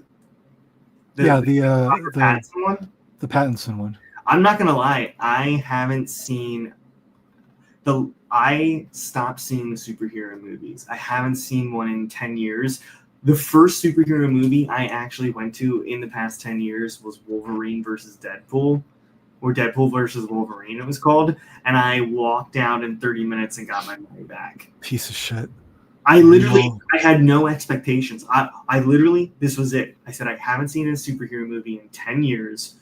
None have interested me in any way, shape, or form, or are going to say anything with a character that I'm like, whoa. So when I heard Deadpool versus Wolverine and it's rated R, I was literally just like, cool. All I want is 90 minutes of no plot and nonstop act. I just want to be watching these two try to kill each other all the time and kill other people. Like, that's all. That's all I want. And I fucking went into that movie and the action sucked ass. It was just so lame. It was so lame and boring that I was like, this is what you're going to do? All right. And then also all the little quips and Easter eggs for like what's happening in the broader picture. I had no idea what was going on. I actually... Well, there was no story. So if you wanted a movie with no story, you got that. You got that wish. Yeah, I definitely got that. But I mean, I left and I didn't look back. And my friend was like, you're ruining this movie for other people in the theater. Oh my Lord. Gay. That's yes, it is gay. I was going to say it's homophobic, but it's super gay. I'm gay, so I can use gay as a pejorative. That's a real dumb, real gay movie. And I'm just how are you ruining it for people in the theater? Oh, I was like visibly like groaning and shaking. I was just like, ugh. Like when people would laugh, I would like scoff, and then my friend was like, "You are being a piece of shit. We have to leave." And I was like, "Yeah, you're right. I do. I'm making someone mad." I'm normally the I was guy having that fun. Big I'm fun. normally the guy that I get really pissed off at people in the theater that are talking and everything, and I'll say something, like I'll start something because it just makes me really angry. Oh yeah, But the only time I got shushed in the theater when I saw that Van Helsing movie with wasn't I think it was like Hugh Hugh Jackman Jackman. Hell yeah, dude. played Van Helsing, Movie with so and much. well, I couldn't even. I kept laughing. I kept laughing at it, and then the guy behind me shushed me, and I was like, "Oh my god, wait! This isn't funny. He doesn't realize that this is funny." So that was that was the only time I got shushed in a movie theater. Was no, the guy behind me was taking that totally seriously. He did not. It was not funny at all to him, and I mean, I'm with him. I was expecting franchise material out of that. well, I was kind of enjoying it like on a camp level. I was just cracking up. Yeah. This was like a totally dead serious monster movie for this guy. It's a movie to be laughed at. I remember rewatching it during COVID and being like, "Oh yeah, this doesn't hold up," and it is. How do you not laugh? It's a stupid It's so thing I've funny. ever seen in my life. Like the comic that I'm making that you were showing, Constantino. The whole gag is he's a hack writer who couldn't stomach it in LA, and LA just wants AI scripts anyway. And his whole thing that he thought was going to make him money was Van Helsing too. He just wrote a sequel. Van Helsing too. Yeah, that's like the only thing he ever wanted to make, and he would like talk about it like it was his baby and stuff. And so we have a whole Van Helsing 2 like running gag throughout the entire series. And if I can ever hit a certain, we have 6 issues planned. If I can ever get through those 6, there is a point where I'm like, it'd be very funny to draw our version of Van Helsing too. That there's a lot of comedy potential in that movie. There is, right? That's what I'm saying is I wasn't even hating on I was enjoying the movie, but I was enjoying it on a comedy level. Yeah, I was enjoying it as a hilarious comedy. That's a movie that feels like it should be a comic book adaptation, but it is not. You know what I mean? Like it's like the worst Dark Horse comic you've ever heard of was made into that movie, but it wasn't the case. I vividly remember the part. I don't remember the whole story because I haven't seen it since it was in theaters, which was 2004. But when his girlfriend or whatever dies, and he's like turning into a werewolf, and he's holding the body, and he howls. He like does the wolf howl where he's like holding the body, and he's just like oh, whoa, at the moon. And I could not stop laughing. I thought that was the funniest. Like in a kind of a CGI pull out too, and it's like that bad old CGI. Yes, that good, terrible, and yeah, and he like is howling at the full moon, holding like a dead body, and I like I'm not even laughing about like genuinely enjoying myself, like cracking up, and that's when I got shushed because for the guy behind me, I guess that was a very tragic moment that the woman character died. I have a similar story that happened to me in Sinners recently. Not a shush, but someone fucking touched me, which was nuts. So I think Sinners is okay. I think it's a little overhyped, but for the most part, I really did dig it. And I haven't seen it yet. I think it's really good until it isn't, but it's still a really solid ass movie. And there's parts in it that I thought you could only do in animation. In terms of how visual it gets for musical sequences, it's very strong when it comes to that. So it's worth seeing in a lot of ways. But when I go see a movie, particularly in the theater, I'm a movie guy. I love that kind of stuff. Why a bad movie pisses me off, because I will invest myself in it, even if it's like a meh movie. If you pull at my heartstrings or just do something where it's like, oh, a little anxiety, I'm in it. So there's a part in Sinners where I'm on the edge of my seat and my knee is like going up and down because I was actually like, oh, is this character gonna die? I don't know. And the guy next to me takes his hand and pushes my knee to the ground, and he goes, stop, please stop doing that. You're shaking the whole row. And then 2 minutes later, because we're in the Vista, Quentin Tarantino's like third fucking movie theater in LA. He has amazing speakers in there. The speakers are like shaking the whole row. So I had to lean over to him and be like, yo, do you think you could ask them to turn that down? Because I think it's shaking the whole row. And he got really mad at me. But I was like, don't touch me. That's crazy. I wouldn't touch people. I shush people, but I would never touch a stranger. That's wrong. So weird. Or at least giving me a tap on the shoulder. You know what I mean? Just to be like, hey, I'm so sorry, but your knee is like a little distracted. Like that's embarrassing to me, but I could understand. But to actually get touched and like take me out of the movie is just like, whoa, come on. Hand on the knee is kind of intimate. That's not appropriate. Yeah. Let's see. Do you want to do, guys, everybody, I had Frank make his top 10 comic book movies to compare and contrast with my list. And we just totally been on a tangent, which is good because it's fun. Every time I do these live streams, the conversations just get going and, we don't have a shortage of stuff to talk about. So, No. but we can do his list real quick because people have asked for recommendations. Yeah. And I probably have to go shortly anyway because I have some work to still do tonight. Well, I wanted to keep this to about 3 hours because the last two went to 4, and that's, I think, excessive. But I'm always down to come back and shoot the shit and talk this Well, stuff. I just if I'm a viewer, I don't want to click on a 4-hour live stream, So I think 4 hours is so. Well, I'll toss out my. Well, here, we'll just go in your list because in my video I already talked about the ones I picked and why I like them, so people can do the video if they want more recommendations. I want to clarify for my list real quick is that I agreed with pretty much all of your top 10 list. Only one made its way into my list because it felt sacrilegious to not put it on. But the reason I changed I tried to be like, spreading like a little differently is because I'm like, what are other good comic book movies out there to recommend? Because so he was trying to have different choices than my list. So his list has 9 recommendations that aren't on my list. Well, what are the ones on my list that you would say, if I hadn't already done them, that you would have put them on your list? I kind of forgot about it, but then when you brought it up, Kick-Ass, I was like, yeah, you know what? It's a movie that maybe I don't really want to go back and rewatch, but it came out when I was in like a freshman or sophomore in college. It was freshman in college. Perfect age for the movie. It really amped me up. I really dug it. I didn't realize it was a comic book before the movie, but that is a movie where I'm just like remembering how it made me feel, just being like, yeah, I definitely, that movie for sure. Sin City is another one where I was just like, yep, that one for sure. American Splendor, absolutely. Like all those, really, your whole list, I was just like, yeah, I would have put like most of these on. Literally, the only one I had to put on my list was Ghost World because I'm like, that movie is so good. Were there any on my list that you don't like, that you think I overrated?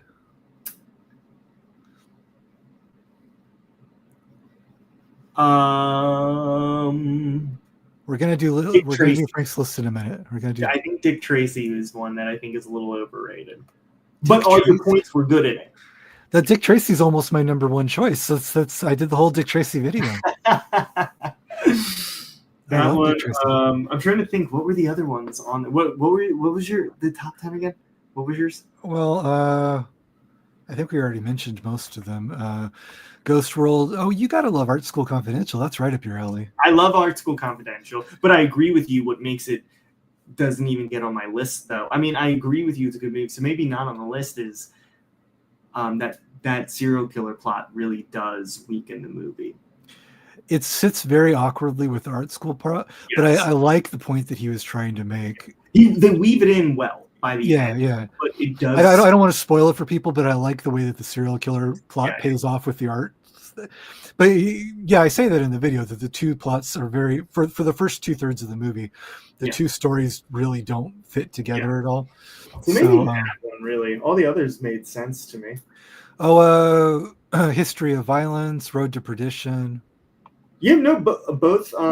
Maybe Road to Perdition. I don't disagree with it though, being like a good comic book adaptation movie. But you're not really into that one. Yeah, it wouldn't make my list. History of Violence was one I was gonna put on there, but then you put it on your list, and I was like, all right, I'm gonna weave I'm gonna zig when he zags. So Frank, I'm gonna read Frank's list, and then you can say why you liked each one. Does that sound good? And this is in no particular order, by the way, when I was figuring out my list. So Frank's list, if you guys want more comic book movie recommendations, or you want to argue about his list and tell him that he's wrong, Men in Black. Love that movie. The first movie's so good, and the second movie is the first movie I ever saw as a kid where I realized CG was fake. Like, the second movie looks like shit compared to the first one because of the use of practical and CG the first one does. It makes everything feel real and grounded. The second one, there's so many green screens and it looks like a terrible cartoon. That first one, though, it's super, going back and looking at it as an adult too, it's super well directed, really well composed. The lighting is when they were lighting shit to make look like, oh, it's a big blockbuster movie, so make it look like a fucking movie. And it's just a blast to watch, and it's creepy. It's like spooky. The first one's directed by Barry Sonnenfeld, who also directed Addams Family, which is on my list. So I like his visual style a lot. I had no idea. That makes sense here because I love that Addams Family movie. I think that the Addams Family is such a good-looking movie, and I think that some of that gets over to Men in Black. Did he direct the second Men in Black? I don't remember. No, honestly, that second one I just I hated so much I could never go back. I don't think I've ever seen the second Men in Black. I saw the first one way back in the day in the theaters. It might be worth revisiting via YouTube clips just to see what I'm talking about how badly the CGI did. Oh, well, he directed all three apparently. Okay, he directed all three. I love the first one. I may or may not have seen the second one. I know by the third one I was definitely over it. Yeah, I never saw the third one. Okay, then next on Frank's list, we already talked about Ghost World. Oh, then I wanted to talk about this one because you have Scott. Real quick. Something I want to toss into Ghost World that you didn't mention, but I think is always worth talking about or briefly mentioning is one of the things I love about the movie is the comic. In the movie, they don't use zines; they use records. And in the comic, the collectors are collecting zines. Mm-hmm. And I think I have some friends who are like, "Oh, they should have made the zine thing and blah blah blah." And I get their point, but also if we're looking at adaptations and the mediums of what these things are, the thing that will always outbeat comics with movies is sound. You having sound and music, and how do you utilize music into your story? Mm-hmm. So the fact that it introduced some that intro song, that Indian song or whatever. Mm-hmm. That's so iconic and good that opening is almost better than the comic in a way, just because of that song. It's and a lot of those music choices Daniel Clowes is involved in. Yes, but the other reason is for the records is Terry Zwigoff is a big old time record collector like our Crumb is, and there's that moment where they pull out, if anybody doesn't know, when Enid picks up the record is R. Crumb and the Cheap Suit Serenaders. Yep. This is the band that Terry Zwigoff and R. Crumb were in a band together, and that's their record. So Enid picks that up and she says, "What about this one?" And Seymour says, "Oh, it's not very good." That's Terry Zwigoff is taking a swipe at himself. That was kind of I think that plays into the just that this is kind of like a Terry Zwigoff version of the Daniel Clowes story, because the record collecting thing is a passion for him and for R. Crumb. So that's how it fits in for me. I think it's a smart choice in the movie. Me too. Yeah, I just wanted to add that 2 cents in. I know people. That's a great part of that movie. I love that. I think the music is a big part of the movie, and it's a good choice, I think. Okay, so next on Frank's list is Scott Pilgrim, which people ask me if Scott Pilgrim, why it wasn't on my list. I like the comic book from back in the day. I was reading the Scott Pilgrim when it was new in the early 2000s. And I don't know, the movie, I just wasn't really what I wanted from a movie of that comic. I don't know. And I totally get that. I had no idea. I never read the comic. I saw the movie first, and then I got into the comic. And I think that's why I really like that movie a lot. Yeah. Yeah, the comic was... I don't know. It just maybe as a movie, I would like it better if I hadn't read the comic, because I think the comic doesn't translate all that well. The comic's this weird kind of thing of him kind of doing an American manga, but with a bunch of 90s influences, which is stuff I grew up with, because I'm about the same age as him. So it's there's all great for that. There's all the Smashing Pumpkins references and all. That's all 90s kid stuff so it's very kind of 90s kid, a American version of manga stuff that was all fun to me, and it didn't quite make it into the movie. So that's kind of why I didn't really. I'm also not a huge Yeah, I'm not really into Edgar Wright. I don't like any of his movies. I think I'm Shaun pretty of the hit or miss for Edgar Wright these days. But similar to Kick-Ass, Scott Pilgrim came out, I think I was a sophomore in college. So I was at that like perfect age for Kick-Ass and Scott Pilgrim, being like checking a lot of boxes for like comic book and superhero stuff that I was really wanting to see, that like, Marvel and DC weren't satisfying me or giving me. See, Kick-Ass is an example of what you're talking about, but it's like the opposite, because I watched the movie when I hadn't seen the Kick-Ass comics. And then if you go read the comics, the Kick-Ass comics, they have none of the charm of the movie. The movie to me Yeah. is just very sort of fun, it's just like sort of a happy movie to me. Like I just sort of, that's like a, whatever, just sort of have a fun, turn off your brain The kind of one movie. thing I think the comic of Kick-Ass does better than the movie, or at least that I would have loved to have seen it happen in the movie, was the dad. The way he funds their operation is by selling his old comic book collection. I thought that was really cool. It was like the one aspect of the character that I wish was in the movie. But yeah, similar. I saw the movie. I was like, kind of like it better than the comic. But that second movie, garbage. Hated it. Oh, second movie's unwatchable. But that's why I was like, oof, I don't like this comic either. That's why that's kind of what I was trying to say about why I appreciate that movie, though, because if you compare it side by side to the comic, it's such a delicate thing, just the way that they deal with the tone of the story. Because in the comic, to me, just feels very just kind of off-putting and gross in a kind of, the violence just sort of rubs you the wrong way. Whereas in the movie, it's just kind of like, oh, this is silly. This makes me smile. It's just fun. It's entertaining.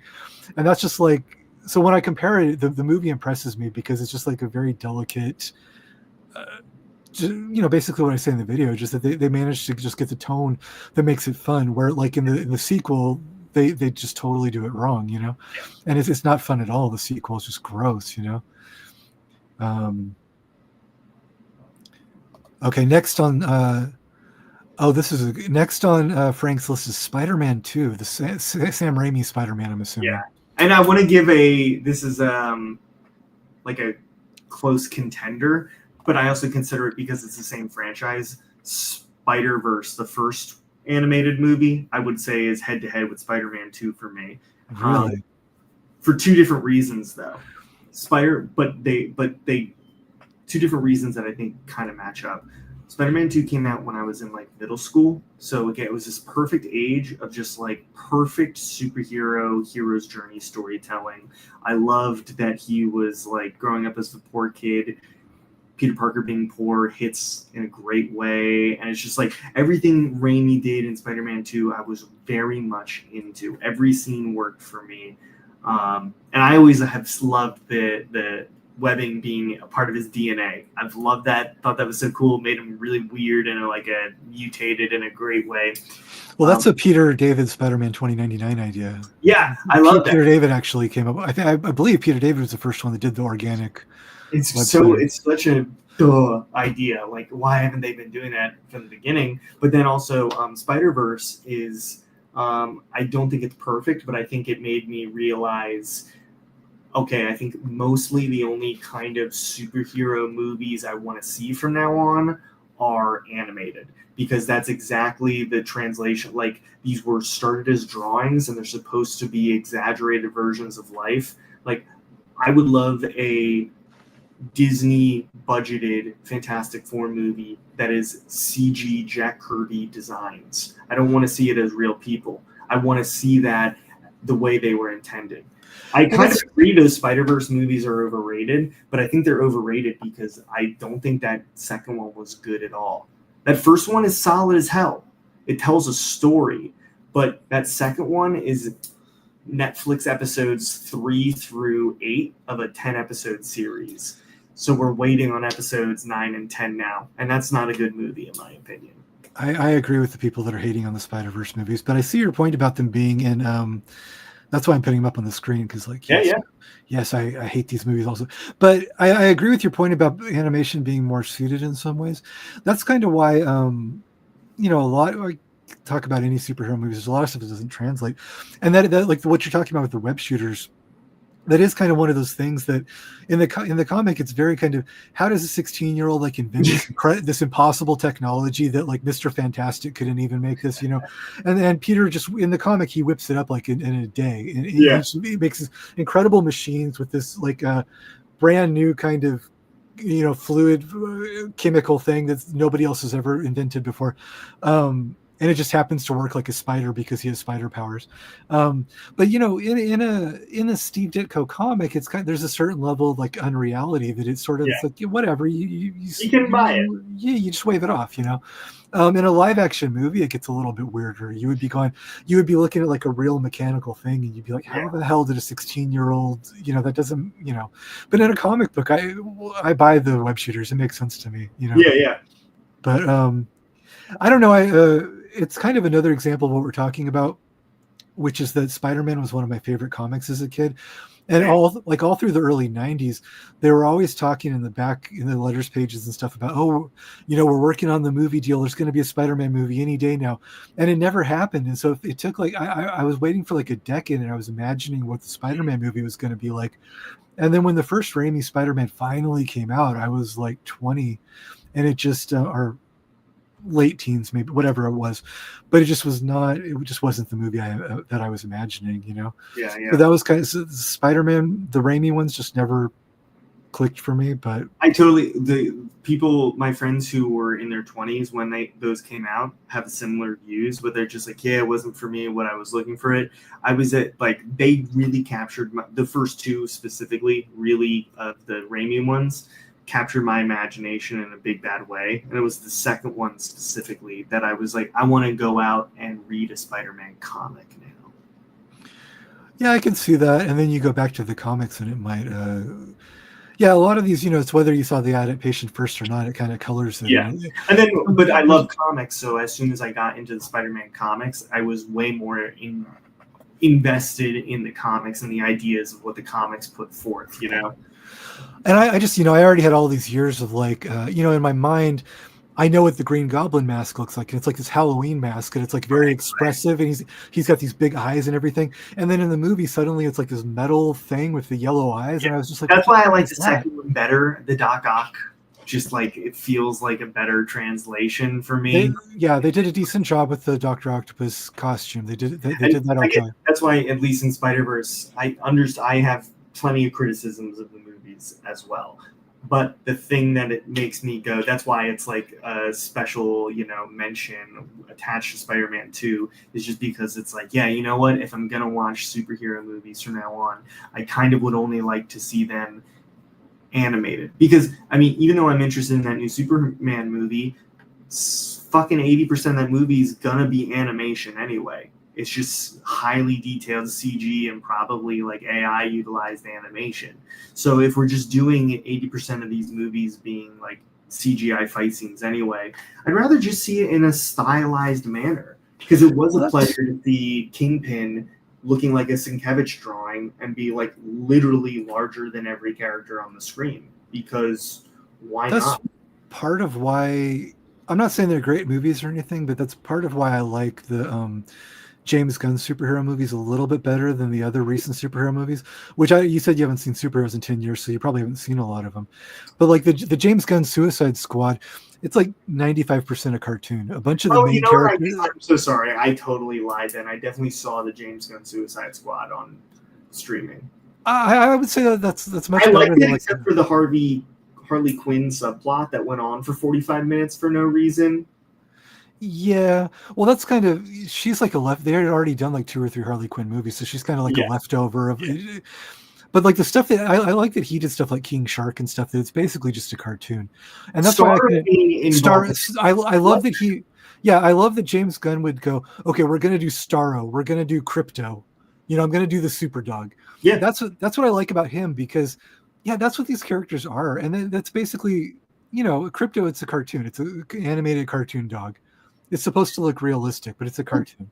But also, it's like that. That's a thing where it's like that is utilizing the creativity of this giant toy box, right? Right. It's just like I'm really curious to see. Like, it will be cool to see Superman throw a tennis ball onto the moon and Crypto go fucking get it, or like you just utilizing where it's like Crypto's a dog, so he's got super smell sense, so you can send Crypto to space to sniff it. It's, you know what I mean? It's just like those are silly things, but it's like it's almost like the Alan Moore version of like telling a Superman story about being like, well, what is all this beautiful science fiction fantasy stuff that's available to this character that no one's ever using. That's one of the reasons that I even watched his Suicide Squad, was because using Starro the Conqueror, that's exactly the type of thing that all through the 90s and the 2000s that the studios would have said, no, we can't do that. We have to do, Batman's got to be a very serious character. And so I just love that he would say, Starro is the first issue of Justice League. That's their classic. It's almost crazy that they didn't do Starro as a Justice League movie villain as the intro for everything, because it would have satisfied so many things. Because then if you have Starro attached to all the leads, you get your moment for every fanboy to be like, I want to watch like Cyborg fight Wonder Woman. You know what I mean? Then it's like, you have a plot reason that everyone would be fighting each other. That's because the first issue of Justice League, they're fighting Starro, and that's the classic sort of template. But instead you have James Gunn doing this sort of emotionally damaged, stunted, middle-aged idea of like, oh no, Superman's got to be really serious and he's got to be for 40-year-olds. Yeah. Superman fights Starro. Superman has got a super dog. That's Superman, and that's why one of the many reasons that I hate the Zack Snyder stuff so much, because he's exactly the type of person. No, we can't have Starro. Right. Fuck you. That's what Justice League is. That's what it is.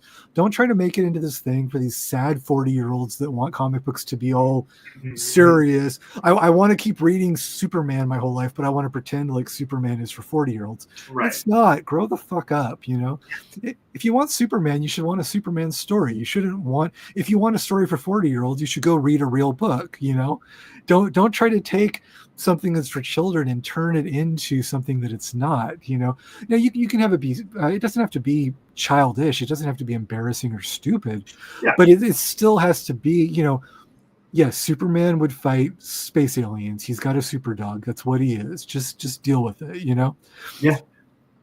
And that's in a nutshell. That's why I like the Zack Snyder versus James Gunn thing. That's why I'm so strongly against the Zack Snyder side of it. I'm curious to actually see the James Gunn Superman. But I also am not holding my breath, because I also feel like it's going to be an overstuffed mess with all the other superheroes involved in it to like set up a universe. I'm actually a proponent of hell yeah, it's 2004.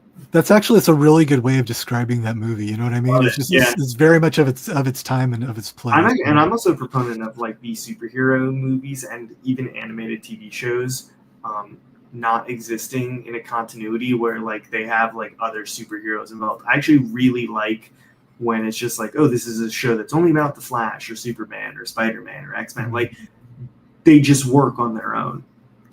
Well, that's always been like the Rick, I'm sorry, but it is now 9 p.m. and I have to eat dinner. I am starving. I gave myself a hard cutoff at 9. Okay. The rest of Frank's list is Incredible Hulk, Blade, Teenage Mutant Ninja Turtles, Blackjack the movie, Diary of a Teenage Girl, and Dread. Yes, Dread might be the best one on that list.